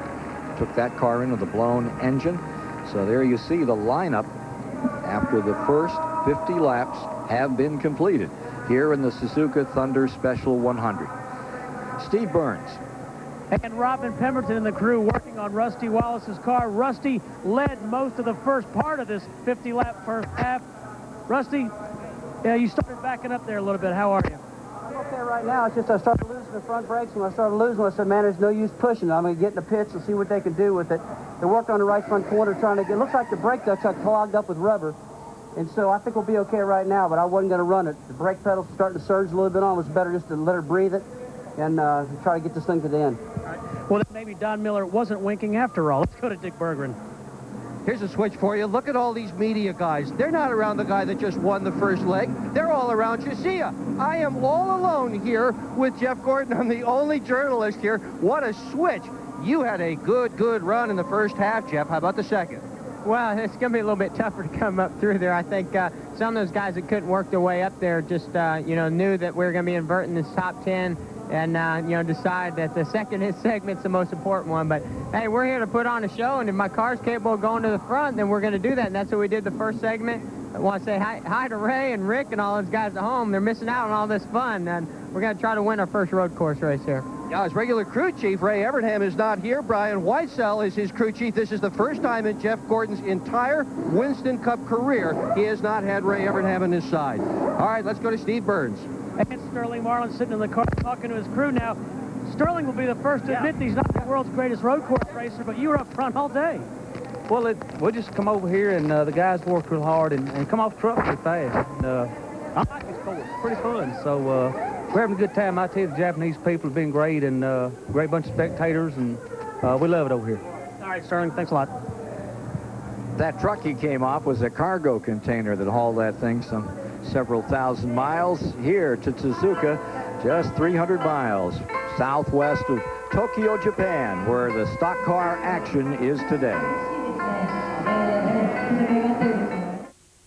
The Suzuka 100 on TBS is brought to you by the makers of Chapstick Lip Balm. Don't take chances, take Chapstick. And by America Online. It blew up again. I think so. Back with you once again at Suzuka on TBS. Let's take a look right now at the Week in Racing, brought to you by Auto Week, America's only enthusiast weekly. And the story is right here. Over 500 NASCAR personnel moving to Japan for this event that you're watching tonight back in the United States. Over 1,140 tires were shipped over from England and the United States. And all racing fuel had to be brought in for it. About $1.5 million spent for equipment and personnel for this event here in Japan. Call 1-800-232-1522 now for a 52-week subscription to Auto Week at the special TV price of just $19.95, lowest price ever.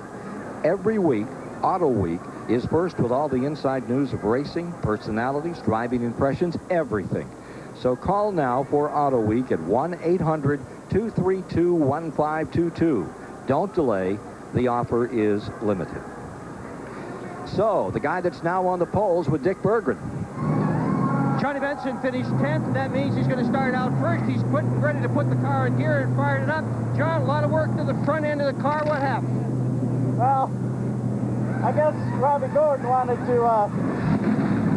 he's gone, Ken. He's going to go race, but they were beating on the right front of that car. Robin Pemberton from Rusty Wallace's crew was down here, gave him some advice about how to take off on the start. It will be interesting to see how all that works. Steve Burns. With Larry McReynolds, the team manager for Ernie Irvin and Dale Jarrett. Larry, man, you guys were busy down here. What were you doing? Yeah, both of our cars has been really good since we unloaded here and had a good qualifying effort, really good qualifying effort with Ernie. And, this is exciting. I got to say, I was one of the ones that was very skeptical about coming over here. But these people, they have accepted us with open arms, and it's really been neat. And I guess the interesting thing now is we finished third. Now we're going to start back here about 8. So we got 50 laps to get back to the front. I got to say, from all the guys over here, our hearts go out to Elmo Lammy's family and to Bill Dollar's family, and we'll be praying for you guys and thinking about you, and look forward to seeing you when we get back home tomorrow. Okay, thanks, Larry.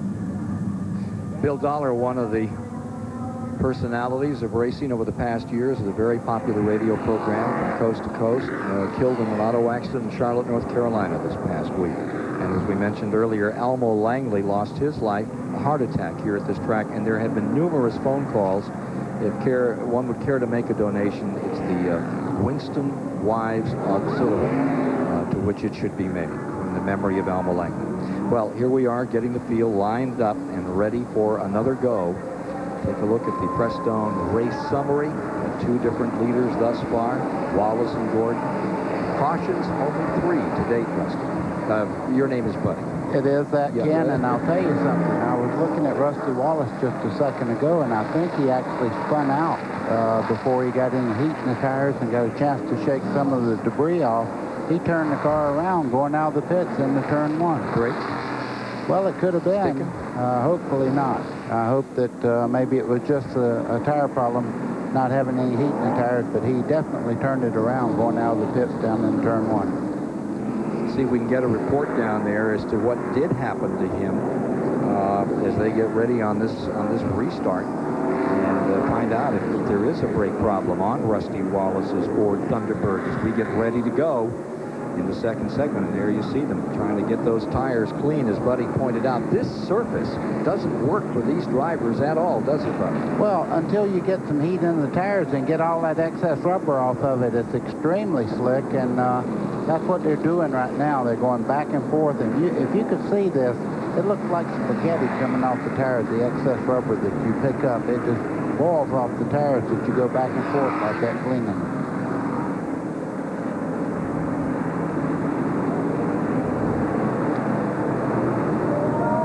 Take a look at the starting order as we get set for this second 50-lap segment with Johnny Benson and Terry Labonte up in front, then starting third, Rusty Wallace with Mike Skinner in fourth.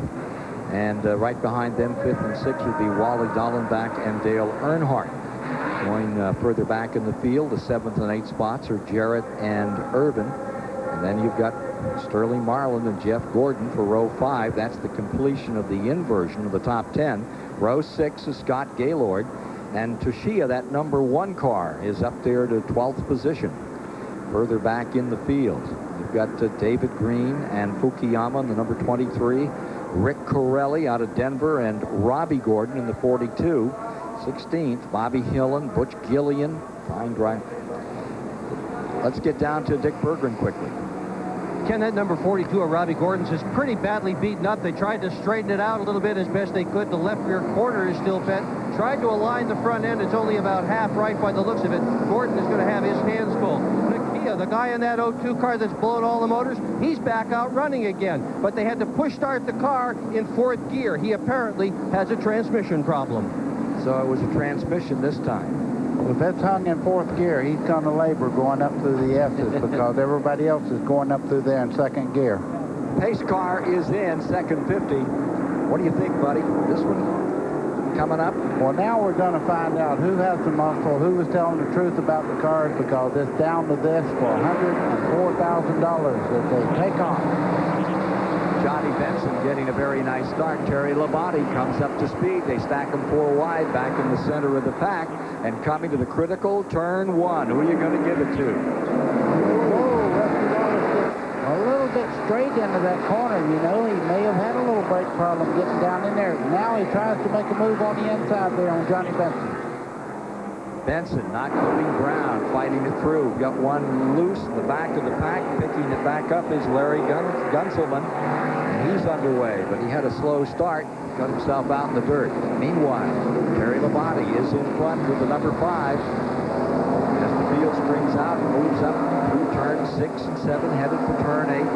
Johnny Benson, the Pennzoil car, into that 2nd spot, followed by Wallace and Wally Dallenbach in 4th spot. You can see Rusty Wallace in the 2 car there, really holding a nice tight line off 8 as they come down the front straightaway. We'll know pretty quick whether Rusty Wallace has a brake problem or not. You can see him right there. There's Dale Earnhardt. Here comes Rusty on the inside. Johnny Benson holding him on. But Earnhardt gets around Dallenbach, and he picks up 4th. Earnhardt shooting up through the field, ready to challenge Wallace now for 3rd position. Right now, you can see Johnny Benson trying to keep that 2nd spot, but Ken, he's working very, very hard. I think he may be holding these guys up, and Earnhardt is definitely on the move in 3rd spot. Mike Skinner back in 6th spot, on board with Terry Labonte now, looking back at Johnny Benson in 2nd spot. They're heading into turn 8 right now. This is where you set everybody up to make the pass down the front straightaway. You can see their nose to tail as they come off the corner. Big Johnny Benson crowd has got together in Grand Rapids, Michigan to watch him. His sister put the program together. You know, there's about 2,300 members of that group, and they're hoping he's going to stay in second spot. Wallace comes to the inside. He seemed to work this time. He did that because the 3-car. Dale Earnhardt took a look, but look at Rusty make that move in turn 2. What a move. So Wallace comes up into second. Benson drops to third, and Earnhardt stays fourth. You see Dahlin back in fifth, Skinner in sixth. You can see Earnhardt got just a little bit in the back of Benson there. He got a little tail happy, but backed off and let Benson regain control of that car. Dale Jarrett back there in seventh, followed by Ernie Irvin. Top of the hill, and down the stretch they come. As you see, Terry Labonte still in that front-running position, and an anxious Rusty Wallace crew looking on. Very smooth driver against a very aggressive driver. As they head down into turn 1, Terry Labonte is very, very smooth. But look at Rusty go through turn 2. What a complete package that car is right now. He's not having any brake problems now. And take a look right there. Here's that number 3, Earnhardt, trying for third. On the outside, he gets it. Now that's aggression. When you see a guy, I saw a car going straight back there. I think he made it through the sand trap without any problems, but there was a car that didn't quite make the turn. Look at Rusty go now. Wallace right up there, closes in. But don't get any closer than that. You can see Terry taking a wide line there. Here they come down into the main straightaway. Labonte in front, Wallace coming after him, and just behind them, 10 car lengths back, is Earnhardt, now in third.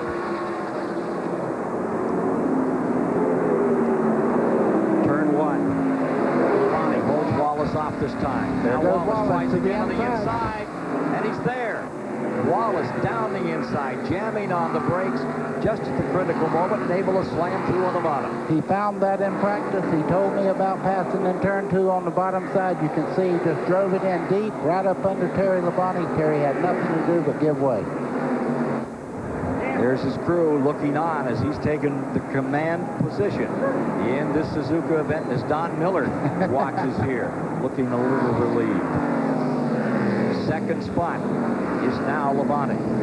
Long way to go in the second segment, however, and Terry Labonte, I have a feeling, will be back around. Tires begin to wear out, get a little thin. Nobody's better than Terry Labonte, and Earnhardt up to third. Johnny Benson back in fourth, then in fifth, and here comes Wally Dallenbach looking for fourth as they come into turn number 1. Now you can see Earnhardt. He watched just a second ago as Rusty Wallace made that nice move to the inside in turn 2. He looked under Labonte as they come into turn 2 just then. Japanese television giving us these pictures that you're watching live on Saturday night, Sunday, back in the United States.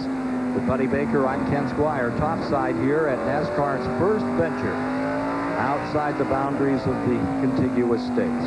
Here you see Terry Labonte looking back at Dale Earnhardt. And there's Earnhardt coming to the inside, trying to make a move through. That's that critical turn 8, and it's Earnhardt with the move coming down the straightaway. It's a drag race now, but it looks like Earnhardt got just a little bit better grip off the corner and down the front straightaway. He's by Terry Labonte. I guarantee you he's going to make it a little tough on Rusty, I think. Got a couple of heavyweights ready to duke it out up in front here now as Earnhardt closes in on Wallace.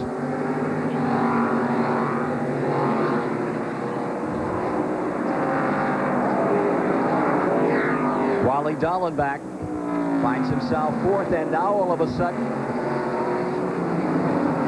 that Dallenbach car becomes even a bigger factor in this race. He's a great road racer, has all that experience, the 85 and 86 Trans Am champion, had a couple of second places, one at Watkins Glen, has always been able to conquer road courses very handily. And for Bud Moore, that would be something to have a car running up here and running this well.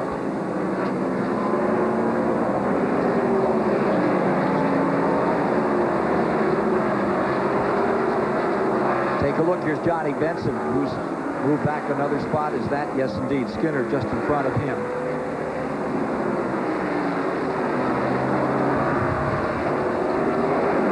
Ooh, we got one in trouble. on the course is coming. Car number 42, and it's crunched in the side now. Robbie Gordon. He really took some abuse. There's no caution on the track. But we can show you what happened to Robbie Gordon right there.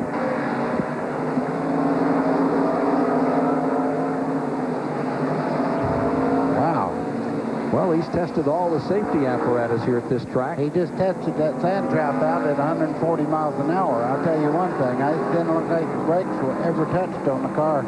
I think all the damage you see there on the left front corner of that car was done bouncing through that sand. Robbie Gordon was running in 14th position when that one went away. He is fearless.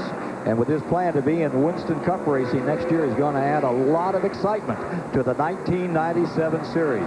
And we'll be back with more from Suzuka and the coverage of this first international NASCAR race very shortly.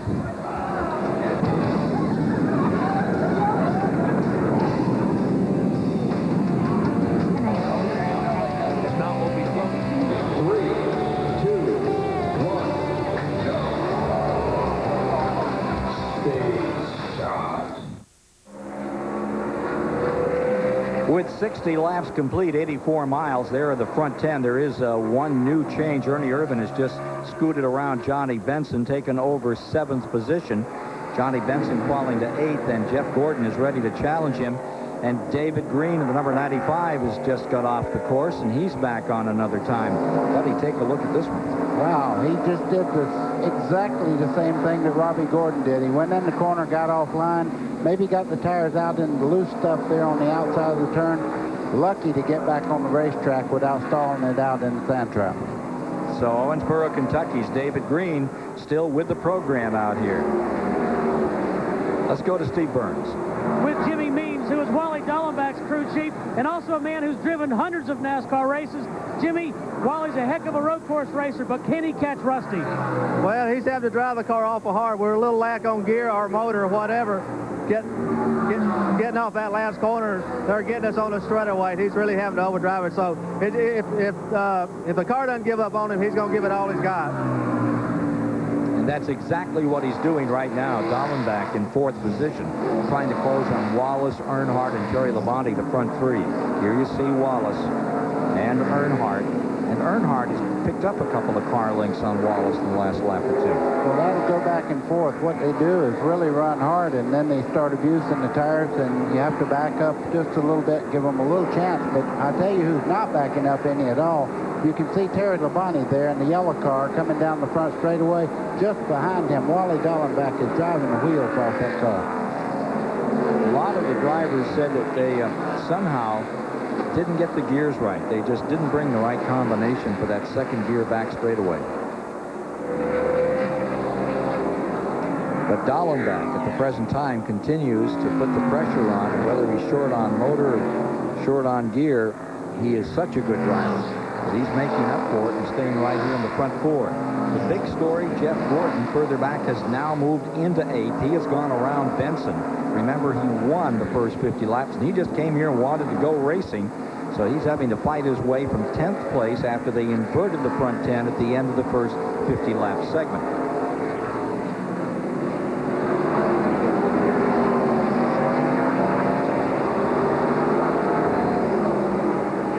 We'll take a little break here and then be back with you once again. Oh, Baker, there's your home in Japan. Oh, man.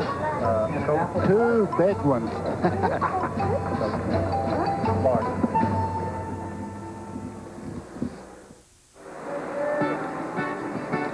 Sunday afternoon here in Japan as the Suzuka Thunder Special 100 thunders towards conclusion.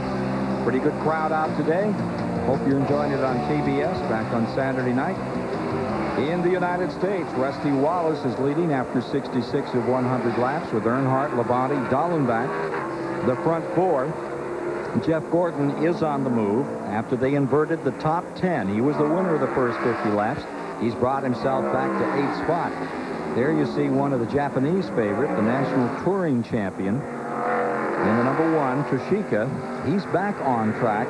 But a moment or 2 ago, he had a moment or 2 that was pretty wild and got himself off the track, bent the car up a little.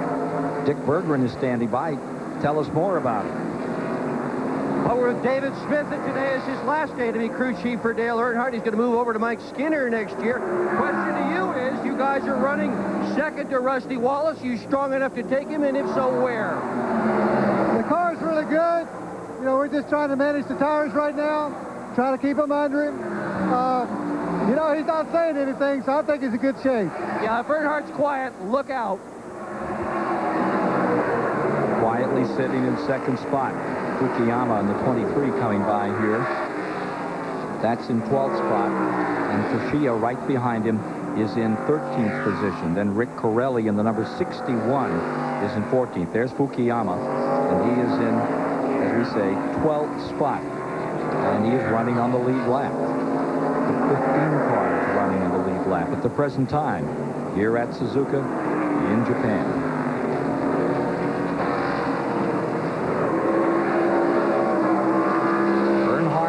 Number 3. Earnhardt's doing all he can do, but right now Rusty Wallace is in the zone, as they say. Right now he's doing everything right. You can see him getting the car down in the corner very straight. Earnhardt's doing everything he can to try to close in, but he's just not making it. It's been a happy Earnhardt all week. He's really enjoyed Japan, and he's been very positive. He has spent considerable time with the fans over here. And then when it gets to race time, doesn't matter where it is. Short track, road course, long track, super speedway. This son of a gun can drive. Here he is, 45 years old, badly hurt. He won't tell you how bad, but he hurt and big time after Talladega this year. Lost the championship, but still 4th in the standings. And here he is fighting it out on a road course, 7,000 miles from home, and looking good. You know one thing, they're getting into lap traffic right now. This may be a break for Earnhardt to try to close in on Rusty Wallace. As you can see him coming up there right now on the 37 car there of Larry Gunther. Dan Obrist has just pitted again, having trouble with the number 12. What do you call that one? Here's that 37. Gunselman right there. Now Wallace is trying to, and he whoa, it didn't take him very long to make that move. No. Gunselman gave him some room, let him scoot through.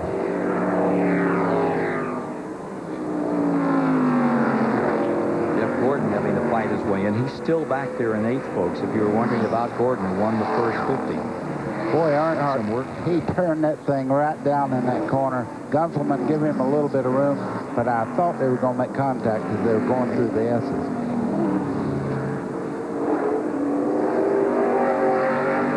Dale Earnhardt chasing Rusty Wallace. Here he is back in the main chute, completing the 71st lap. What is coming here to Japan meant to a guy like Dale Earnhardt?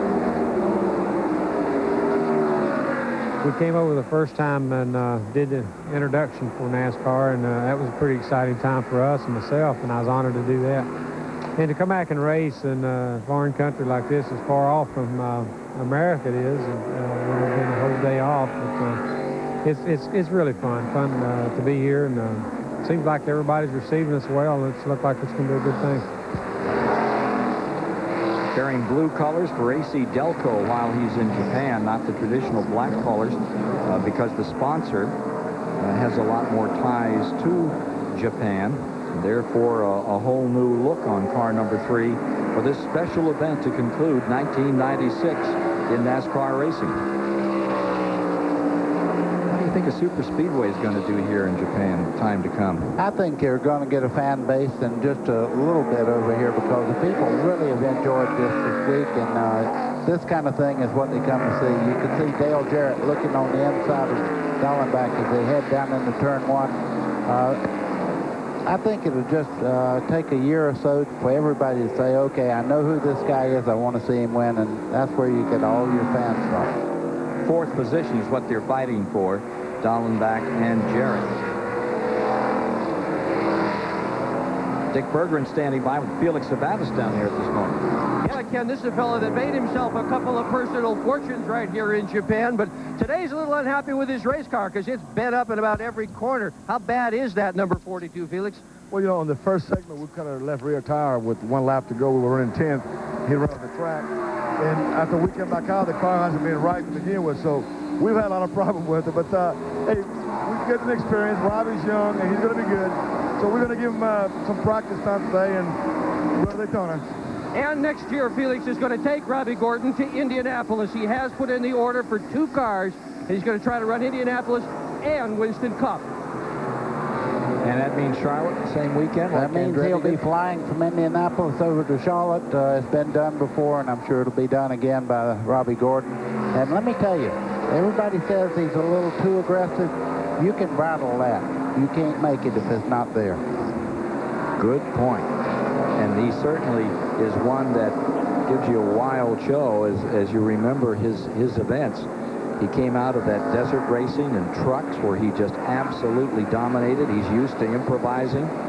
And certainly Earnhardt had that reputation when he began.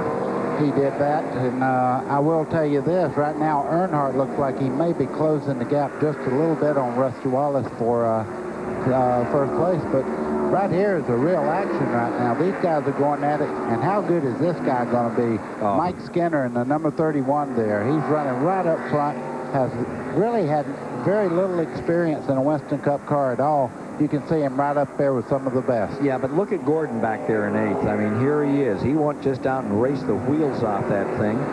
Took the 10th position. Just wants to go out and race. And here he is, right back, ready to challenge Ernie Irvin for 7th. And Skinner for 6th. He'll find the knot on that rope a little harder to climb now, though. I'm going to tell you, this is for all the beans now. This isn't for the first segment.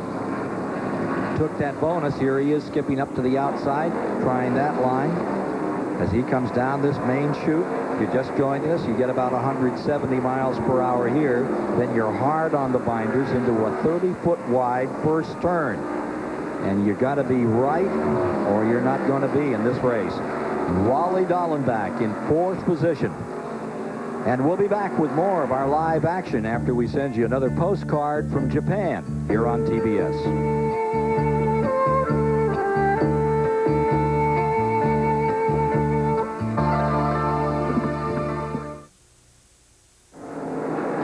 Change among the leaders. Wallace and Earnhardt and Labonte stay 1, 2, and 3 as you watch Wallace debating some lap cars to move along. Dallenbach stays 4th and Skinner 5th. But Jarrett had himself a problem, and he is backed up from 6th into 8th spot. Here's what happened to him. Well, you can see he's in a straight line right here, and he just pulls way over to the right side of your screen there and just backs off and lets all these cars go by. That usually is a brake problem or a real handling problem. There's something wrong with the car. So it brings Gordon up into 7th spot, and Steve Burns can tell us more. And we're with Todd Parrott, the crew chief for Dale Jarrett. Are you guys having a problem, Todd? Yeah, we've lost 3rd gear in the transmission, and right now he's just having to go from 2nd to 4th. It's a shame. We had a really good car, and he was just getting ready to make a move on Wally and move up to 4th and try to get Terry and try to finish in the top 3 and get up on that stand here in Japan. Thank you. Toshia in the number 1 running 15th. That's the 2nd time he's been doing a little grass cutting here today. I'll show you that one again. That looks like the old Richard Petty line in Riverside, California. Remember when he used to cut straight across? I resemble that statement. I've been there myself. Well, he's back on, and I don't think he lost a spot. But the guy that's on the move at the present time, or the guys, are Skinner, Irvin, Gordon. And Gordon finds himself up to 7th. Sterling Marlin coming to 8th now as Dale Jarrett settles back to 9th. He's lost that 3rd gear, and the only time you really use it is coming off turn 8 and down the main straightaway. When you make that shift, if you haven't got it, lose some RPMs there for a moment. Well, when you have that problem, you always wonder if you even pull it back for high gear, whether you're going to have anything at all, because there's loose parts in that transmission when you lose a gear. Wallace stays in front. And there you see the interval back to Earnhardt in 2nd.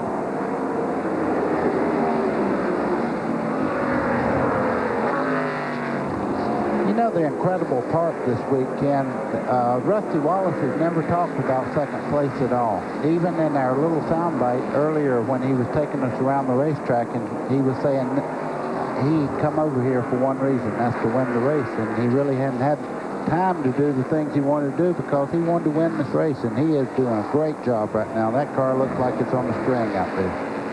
Looks like it's on the end of a string being swung around as you see it go through those corners. Johnny Benson is staying 10th. The Benson fans all together up there. I'm sure his dad is there tonight. Watch John. Of course, his dad was a well-known racer, too. And Johnny Benson Jr. here in Japan for the Pennzoil folks stays now in 10th spot. There's that interval, first to second. Laps, well, we've completed 81, and that gets us down to 113 miles completed of the 140 in this event. With 81, there's 19 laps to go. Well, what we're getting into now is the part of the race where if the tires are starting to give up, you can see Rusty fishtail just a little bit coming out of turn 2 as he starts up through the exit. Now the real chassis cars really take over, and the aggressive drivers, because nobody's handling great right now. The tires are starting to give up. We'll take a commercial break and come back to Suzuka for the conclusion of this first venture outside of the United States for NASCAR's big leagues.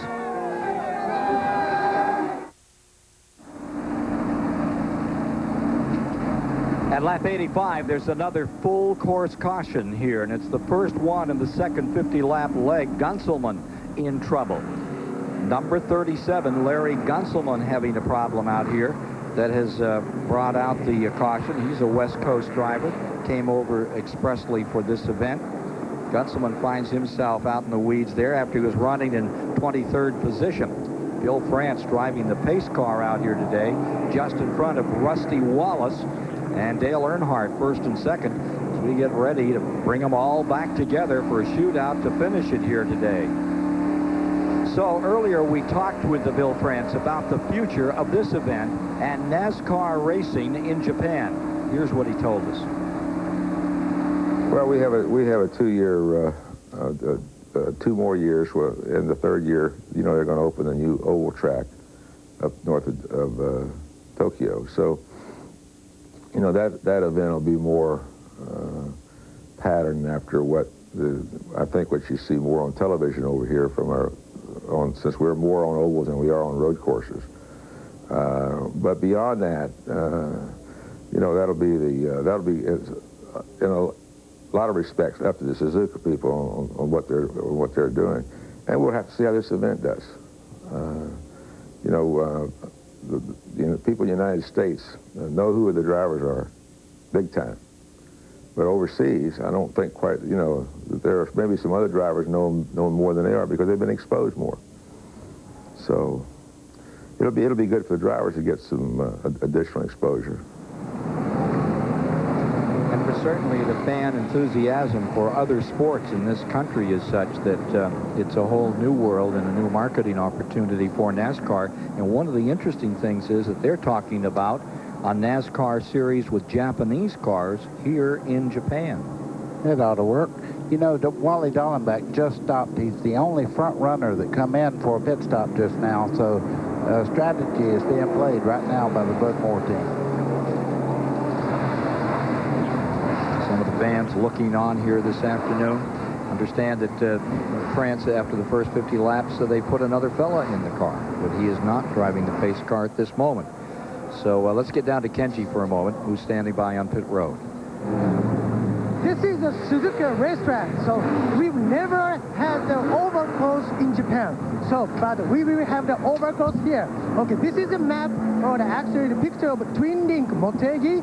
So, actually this race course is owned by Honda Corporation, and also this Suzuka Circuit is also owned by Honda Corporation. So Honda is going to be very serious to bring the NASCAR race. So we have a lot of American action in the future in Japan. 1.5 mile oval is what they're talking about for Japan in the future, and in a couple of years ready to run it. Suzuka, of course, famous for its Formula One. And as Bill was saying, that track is a little closer to Tokyo. And the Honda people, who had a great part in building this course, are fully behind the construction of this new super speedway next to the largest city in Japan. Now you're looking at, what, Fukuyama another time? That's him. Yeah, let's see how he's doing out here today.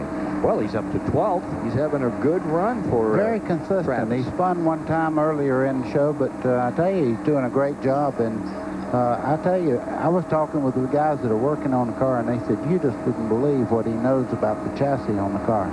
You know, among the more popular sports, one to go, and we're going to be going again, I believe, and get us down for a shootout to the finish. Toshiya is back on pit road in that number 1. That car had been running in 15th position. We're going to take a commercial break. I think we're going to stay right here with 86 laps complete as we get ready on this restart. Wallace, Earnhardt, Labonte, Skinner, Gordon, Irvin, top 6. Tribute to Elmo Langley. Side of Obrist, number 12, as it comes back out again, and all of the cars here in Japan remembering Elmo and that family. Yeah, and everybody's going to miss Elmo. I tell you, they depended a lot on what he did as far as whether the track was ready to go back under green or what, and we're all going to miss him. Dick Berger. Ron Hornaday is in the pits right now, and half his crew is underneath the car. They appear to be working on the transmission. Yes, he's got a transmission problem. They're trying to fix it so he can get it into gear. Hornaday is an absolute expert at road racing, and a lot of people thought this could have been his race to win, but not with this kind of problem. There you see Hornaday, car jacked up. It's a bad break for him. He had a good run in the first 50-lap segment. Not going to work his way for the rest of this one. The tires there. All right, they're coming down, and they should be getting green this time by as they come off turn number 8. As they come, you'll have Wallace, Earnhardt, Labonte, the front 3. Skinner in 4th, Jeff Gordon in 5th, Ernie Irvin 6th, Sterling Marlin 7th, Dale Jarrett 8th, Benson will be in 9th. Gaylord find himself in 10th position as they come back to take green. Good performance by Gaylord, Scott Gaylord out here today. This is the first time he has driven for this team, invited by Bill Strausser to run this race. Here they come for the green flag. Jeff Gordon has really moved up into 5th place. You can see Terry Labonte getting sideways there as he got touched by Skinner as they started off there. Jeff Gordon got by him. Pulling back to the line. Here comes, let's see, Ernie Irvin pulling to the inside. Looks like he's going to get by Skinner coming into the corner. Doesn't. Makes the spot. Gordon making the big jump, gets himself closer to the front. He muscles himself up into 3rd, and we've got number 20 off in the weeds. That's Wakita. Yeah. Dusted out number 20 here. Wallace stays first. Wow, Gordon right there. Take a look at this move. Hello, sand. I'll guarantee you one thing. Without that sand, we'd have a bunch of torn up cars here. So, Wakita bogeys here as the first hole. You talk about bogeying right now. Jeff Gordon is boogieing. He's not bogeying. Look at this car go down the straightaway as he tries to make a move on Earnhardt headed toward turn 1. I tell you, Jeff Gordon, I said the knot was going to be a little further apart, but Jeff Gordon showing why he is what he is today. Very aggressive, very knowledgeable, and doing a great job in the 24 car there. 88 of 100 laps complete, and Gordon is there all over Earnhardt. You've got the veteran against the kid in that one, and just behind them comes Terry Labonte. He's looking for any opportunity. Where it's narrow, where it's wide, doesn't matter. Uphill, downhill, Gordon wants to get up into that second spot and challenge the leader. Boy, is he putting the heat on Earnhardt or what? He's 1 inch off the back bumper as they head towards the front straightaway. You can see Jeff looking on the inside. It's kind of fishtails here. He loses about a car length. You can see he didn't get a good run off turn 8. Threw it in there, and he had to pick it back up. That cost him just that much to let Earnhardt go uncontested off turn 8 and back down to 1. And once again, it'll be Jeff Gordon clambering back up for another shot at him.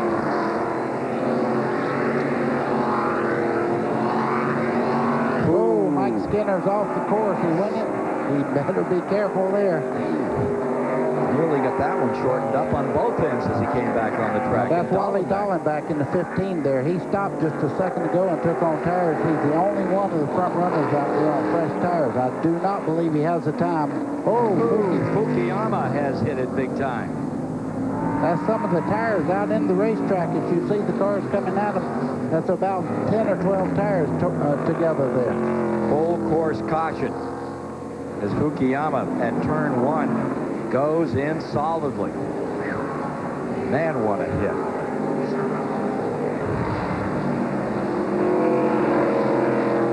Full course caution out for Fukuyama after he goes off at turn number 1. You can see him getting out of the car. That's a good sign. That was a hard hit, but you can see him getting out under his own power, so he's okay. They have just run totally out of brakes going down there, and we've got a couple of replays we can show you of this 3-time Formula 5000 champion for Nissan. There's Skinner getting in trouble in the 31 from a little earlier, and just missing the bullet as he comes back on the course. Fukuyama there on the outside. He got tagged from behind there and turned into the outside there. You can see him hitting the tire barrier very hard. Turn 2? Turn 2 area is where he ended up. And they may put a red flag on this to get Fukuyama's car back, as it lies very close to the track. We have completed 90 laps. There are 10 remaining to decide it. They're talking about a full course red. They're showing just a yellow here now. Had a report for a moment that they were going full course red. Not the case at all.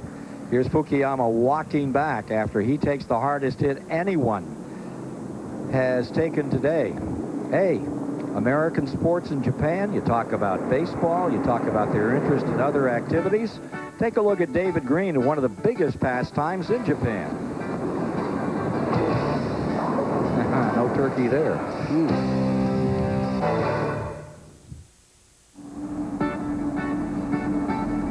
We're back with you live at the Suzuka race course here in Japan on TBS. This special event live today with, right now, Rusty Wallace and Dale Earnhardt having a discussion as they came down the main straightaway. Earnhardt had pulled up beside Rusty, and they were, I'm sure, discussing more than what they were going to do for dinner tonight. Right behind them, Jeff Gordon has added a big factor to this race, and Wally Dallenbach pitted, took on tires, went way back, 17th or 18th. He's back to 10th. That'd be interesting to see what will happen with him on the laps. Here's number 95, David Green, the Caterpillar car. This is really hurting Dallenbach as far as his strategy. Every lap that they run under the yellow right now, he's having a problem. He won't be able to make up the time. Number 31, they say, is dropping some fluid on Mike Skinner's car. That's the report that we're getting from NASCAR, and we'll go to Steve Burns and then see what the story is on pit road. With Travis Carter, the car owner of the 23, and I've known Travis a long time, but don't know as I've ever seen him this upset. Travis, what happened? Just from the monitor, it looked like a boneheaded move by Winston Cup regular. I mean, the 15 had just changed tires, and obviously it's going to be a little quicker, but he just drove into the back of this guy and wrecked him. It's a shame. It's a shame for the fans, of course, here in Japan. You know, Fukuyama was one of their local heroes, and tremendous guy, great competitor, and one of the finest men and most fun people we've ever been associated with. So I know it's a disappointment for him. It's a disappointment for us and all the fans here in Japan. It's too bad. He ran well. He worked hard. We sort of started him in a hole, hurt him some, but the guy's quite capable of racing with these guys. I think in a good situation, he could beat them. All right, thank you, Travis. And that testimony, that testament to Fukuyama's been going all week, as we mentioned earlier. They're very excited about the potential of him in these races. Well, you see Terry Labonte trying to get those tires cleaned up and get himself ready for these last final moments. They're working lap number 93, still under caution. I would think we would get going with 3 or 4 laps to go for sure. And hopefully so, yeah. Because there's, I don't think we've watched all the story yet. I think Rusty's going to have to work very hard, and I also think Jeff Gordon may have the fastest car on the speedway right now, but he has 2 people to get by. Travis Carter taking a shot at Wally Dallenbach there, says that he was rear-ended by him, and that's what ended Fukuyama's day. They were serious yesterday afternoon in the Cecil Gordon Travis Carter, and I said, boy, this is a guy you wish you had back in the States. 41-year-old Japanese driver that's just crashed here and crashed as hard as anyone has all week. There you see the remains of that number 23, Jimmy Spencer's ride, as we get ready for the 1997 season. That road racing car needs a little work, I'd say. So, as we get set on the restart, Wallace, Earnhardt, Gordon. Couldn't ask for more, with Terry Labonte perhaps putting the frosting on it in 4th position. Ernie Irvan right there in 5th. Sterling Marlin has come up to 6th position. 93 complete. We should be getting this one turned loose in just a moment here. I'm really impressed with the effort that's been made by Jeff Gordon. There you see the lap marker down here on pit road. They have a great big TV that is right in front of the grandstand, so they can follow them all around the road course. Big help for the Japanese fans, for any fans on any racetrack. And they certainly, they've had 4 events here in the last 5 weeks. They've had a Formula 1 event, they've had a touring event, a motorcycle event, a regional event, and now this last race of the season. It is winter here in Japan. With the NASCAR stars coming to the Orient for the first time. Ken, this is when you don't want to have a bad start. As you can see, the 2 car has really jumped out there. What a great start by Rusty Wallace. Boy, he put it on him coming down. See him shaking those wheels a little bit to make sure he does not have any buildup on the tires as he goes down in turn 1. You can see him wiggling the car back and forth at speed. So Earnhardt stays in 2nd. There's Gordon looking to the inside. Gordon beginning to make a move. He's up there fighting, and the 3 takes him right back out. I was just fixing to say, if he passes Earnhardt on the outside, that's new hero material for the year. I'm going to tell you, you don't do that. Great battle for 2nd spot. From 10th up to 3rd, Jeff Gordon. Terry Labonte lying just behind him, and Ernie Irvan. What a good job Irvan has done today. Irvan, and also there in the 4 car, Sterling Marlin has run very well all day. Outstanding racing by these principals of the NASCAR Winston Cup Series. And back into the main straightaway in this battle for 2nd. There's Jeff Gordon right there, ready to pounce. I think Jeff's just feeling him out right now. He has a lot of race car. He's looking to the inside of Earnhardt as they head into turn 1. He's not going to make it. Man in black. He may have turned blue for the day, but he's still the man in black right there. He's still tough. Don't want to mess with him. From Labonte looking back. Ernie Irvan right there. 5th spot. Just behind him, Sterling Marlin. All another go at it. All over the back end of number 3 is Jeff Gordon. Well, while they're fighting, you can see in the top part of this film right here, the 2 car of Rusty Wallace is checking out while they fight like they're going right now. Dale Earnhardt is trying to protect 2nd right now. And Terry Labonte got moved out of the line there. He got pushed over. Ernie Irvan's coming up to challenge him. Watching this film. This is live. I know it. I know. Look at Ernie Irvan, though. He moves right by Terry Labonte. 4 to go. Yep. Sterling Marlin now ready to take a shot. That all happened up in turn 8. Ernie got up on the back of Terry Labonte. Got him a little loose. Got him in that main straightaway.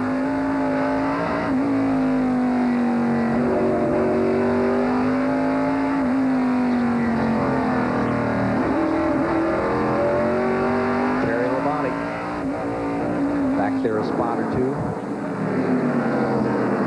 Ernie Irvan's really moving up on these 2 while they fight it out. Earnhardt's doing everything he can to keep Jeff Gordon back. Ernie Irvan's moving in here. Ernie Irvan in 4th, Labonte in 5th, Marlin in 6th. Now what he's doing there is messing with Earnhardt. He's moving over there just to give him something else in the mirror to worry about. Look at Jeff Gordon trying to make a move on the outside. Now he's coming to the outside.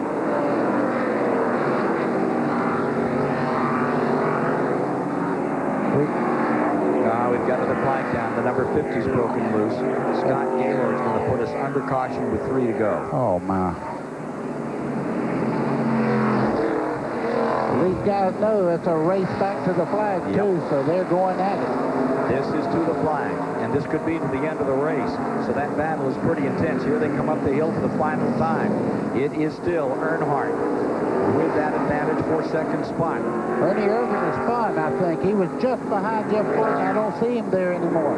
Big hole, and indeed, as they race to the line, there's the 4 in trouble as well as it came off the corner. Back to the line they come, and the front end is gone on the number 4. He was in contact with the 28 of Ernie Irvin, just making the turn. Wallace comes across the stripe, racing to the caution, and we can show you what happened here. Take a look. Well, you can see just behind Jeff Gordon, the back of the 28 gets out. You can see Terry Labonte doing everything he can to get to the inside. Ooh. The contact that the 4-car had was with Terry Labonte. And I think he got a piece of Wally Dallenbach as well in the 15. So the number 4 of Sterling Marlin, front end abused. He trying to find his way back to pit road. Take a look at that. Flat tire, and probably did some damage to the oil cooler because it is right there on the left corner of that front end on the 4-car. Wallace, Earnhardt, and Gordon, the top 3. Terry Labonte was able to squeak through some way on that. But, gee, Ernie Irvin and Sterling Marlin and Dallenbach looked like they were collected on that one. Ernie was doing what you have to do, and it's a race back to the flag. An in-car look at what happens.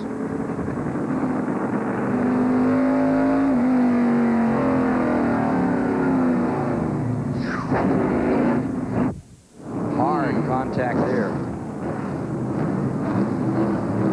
The 50 has been pushed back in. It had been broken down. They brought it in under this opportunity and tried to make one more lap, and that didn't work. But this incident happened battling for position, going for it up here in that final portion of the course.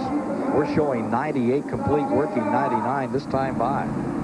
You know, Ken, if Wally Dallenbach had have made a run all the way on the green flag, he's moved all the way up to 5th, he would have been a contender, I believe, by changing tires. I think we're getting a white-green right here. You're going to get a white flag, white-green, headed for checkers. Boy, this ought to be wild. You can see them shaking the cars down through there to clean the tires as they head down to turn 1. Here comes Gordon on the inside of Earnhardt. Gordon holds third spot. Now he's trying for second. He's up on the inside. Even across. What a battle for second place. That was his chance. I don't believe he can get Earnhardt, but he made that bold move on the inside in turn 2. He's looking on the inside of Earnhardt again. No points, just pride right here. Takes another shot at him. Gordon is right there. Works down to the inside, and from that car just in front, he's great. Rusty Wallace looking back at the field. They go through the S's. Okay, what he has to do now is exactly what he's doing. He's put the bumper to him just a little bit to move Earnhardt to the outside. Jeff Gordon fighting on the inside. Here they come for the checkered flag. Wallace coming down, Gordon on the inside. And as they come to the line, oh, you want to call that one? I'm going to wait for a replay. Wow. Looks like Earnhardt may have pulled it off by just that much. What a move by Gordon as he tried to loosen Earnhardt up in the final corner. We saw the same thing before with Ernie Irvin and Labonte. Replay of the finish coming up here at Suzuka. As the 2-car, Rusty Wallace has won, and the battle for second place goes right to the wire. We know where to put a camera car, don't we? Look at this. Ow. Well, thank you, guys. It was our pleasure. We'll take a break and be back here at Suzuka. Rusty Wallace has won it, and what a dramatic finish between Earnhardt and Gordon.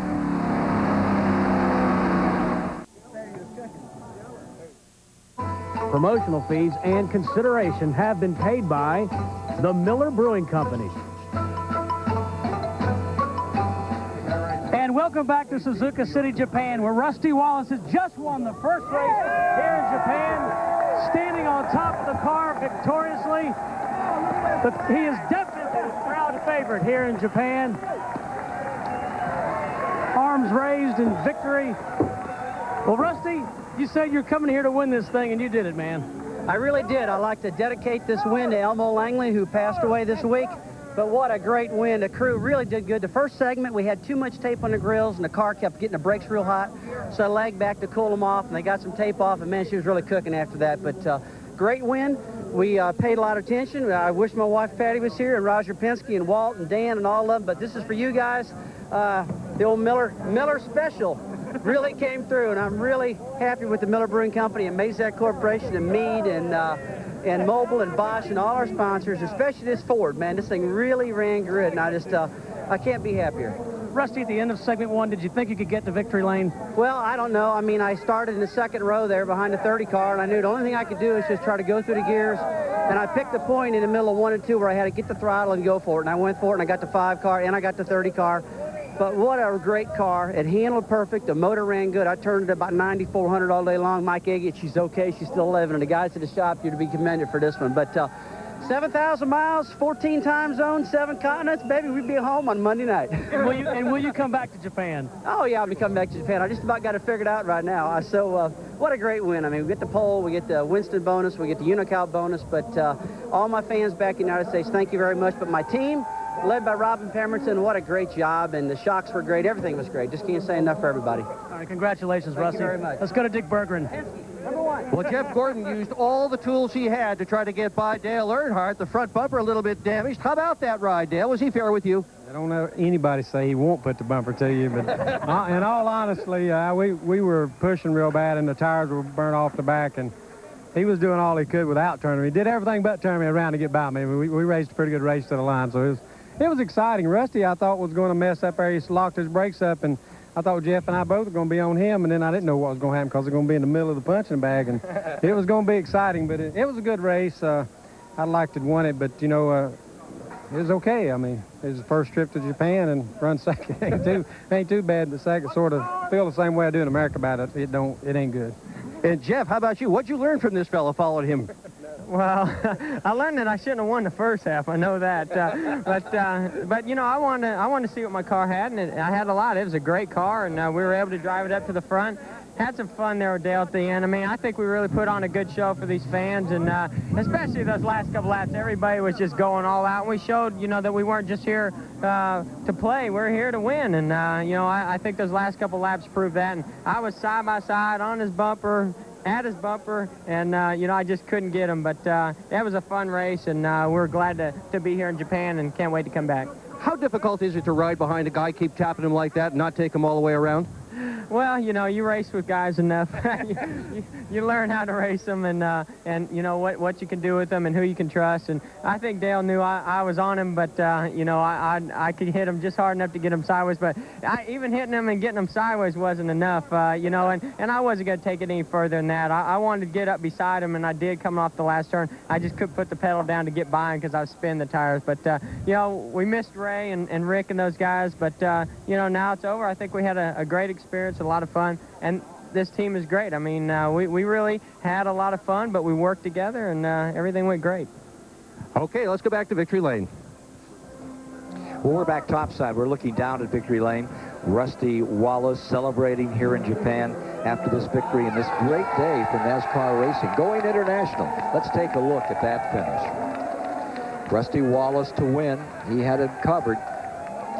Battles for second spot. What a battle. You can see Jeff right there has it all down. He's up under Earnhardt as they start down the front straightaway. Right there, he didn't have the jump that he should have to beat Earnhardt back. Earnhardt won this second place by probably maybe 6 inches. It was too close for us to call up here. It was a great finish, as Earnhardt did come home in second, Gordon in third, Terry Labonte credited with fourth, and Wally Dallenbach, driving for Bud Moore, gets himself a very respectable fifth. How about John Benson? Hey, up there in Grand Rapids, things look good for Johnny. 6th place today.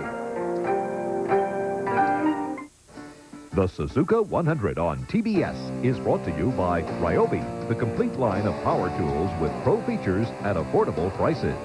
By Panasonic, just slightly ahead of our time. And by Mobil Motor Oil. At Mobil, we've been changing oil for over 125 years. Well, the 47th victory for Rusty Wallace will come with an asterisk, not part of the regular season at all, but what a special day for everyone here at Suzuka in Japan. Dale Earnhardt and Jeff Gordon battling all the way to the line, and then it was decided in favor of Earnhardt by about the width of a bumper.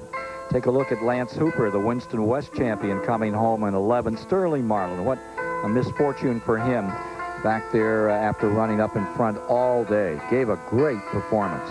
And those are some of the ones that were out early. Joe Bean, Michael Waltrip, Herschel McGriff, Dan Obrist had trouble all day, Larry Gunselman. So there you see the celebration going on down there to honor the champion today, Rusty Wallace. I think we can go back trackside. You want to go to Kenji? Is that where we're going to? Yeah, we need to go down there. Let's see if we can find out. Yeah, Mr. Fukuyama, so he did a great job. Everybody was impressed with his driving style. But what happened? どうしたんですか？ターン5に入っていこうと思ったら、ドレンバック選手が結局ニュータイヤでちょっと焦ってたみたいね。それと後ろでなんかアクシデントがあって、その煽りを食って僕にダーンとぶつかってきちゃった。So actually, Darimba pushed him the tail side, but actually somebody in the Darimba probably, but kind of the chain reaction, he said. Was a chain reaction. でどうですかこのチェーンリアクション、まあ英語でチェーンリアクションって言うんだけども、そんな感じでその後どうだったんですか？体大丈夫ですか大体？体は大丈夫です。体は大丈夫です。まあでもレース後半になるとみんなねハードプッシュしてくるから、もっとミラーを見る余裕が必要だな。He said he's going to have the great future about he want to have a much more the relaxed feeling, but everybody is very serious at the end, almost the end of the race. So it happened with the racing accident. So he don't want to say that somebody's fault. So this is the racing. Okay, Baker, what'd you think? Well, I think Earnhardt did all he could do today to hold on to second, but I think the man we're looking at, Rusty Wallace, showed us why he's a great champion on road courses. He did not make any mistakes. The car was great, and the crew was great. And, you know, this is a world-class course that they conquered today, and I think Rusty Wallace proves that we can race anywhere. It's been our pleasure to bring it to you. A little history in the making? Well, we'll see in time to come. After 50 years, NASCAR goes outside the United States for the first time. You've been watching it live here on TBS.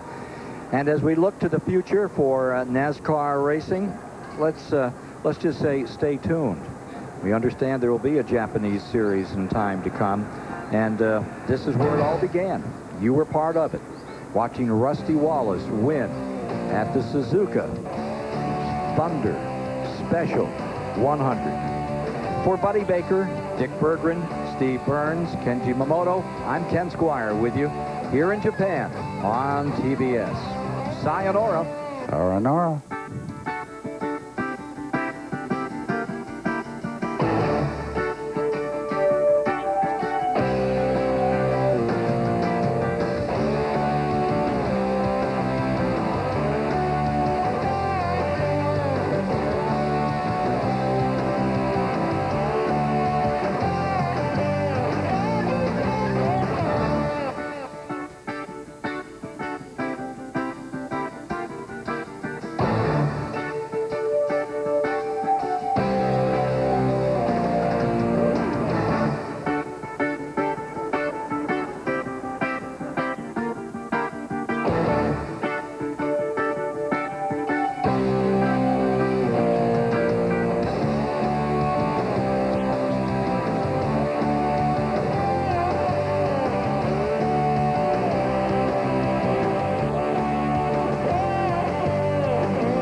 Leading sports television into the 21st century, this has been an exclusive presentation of Turner Sports.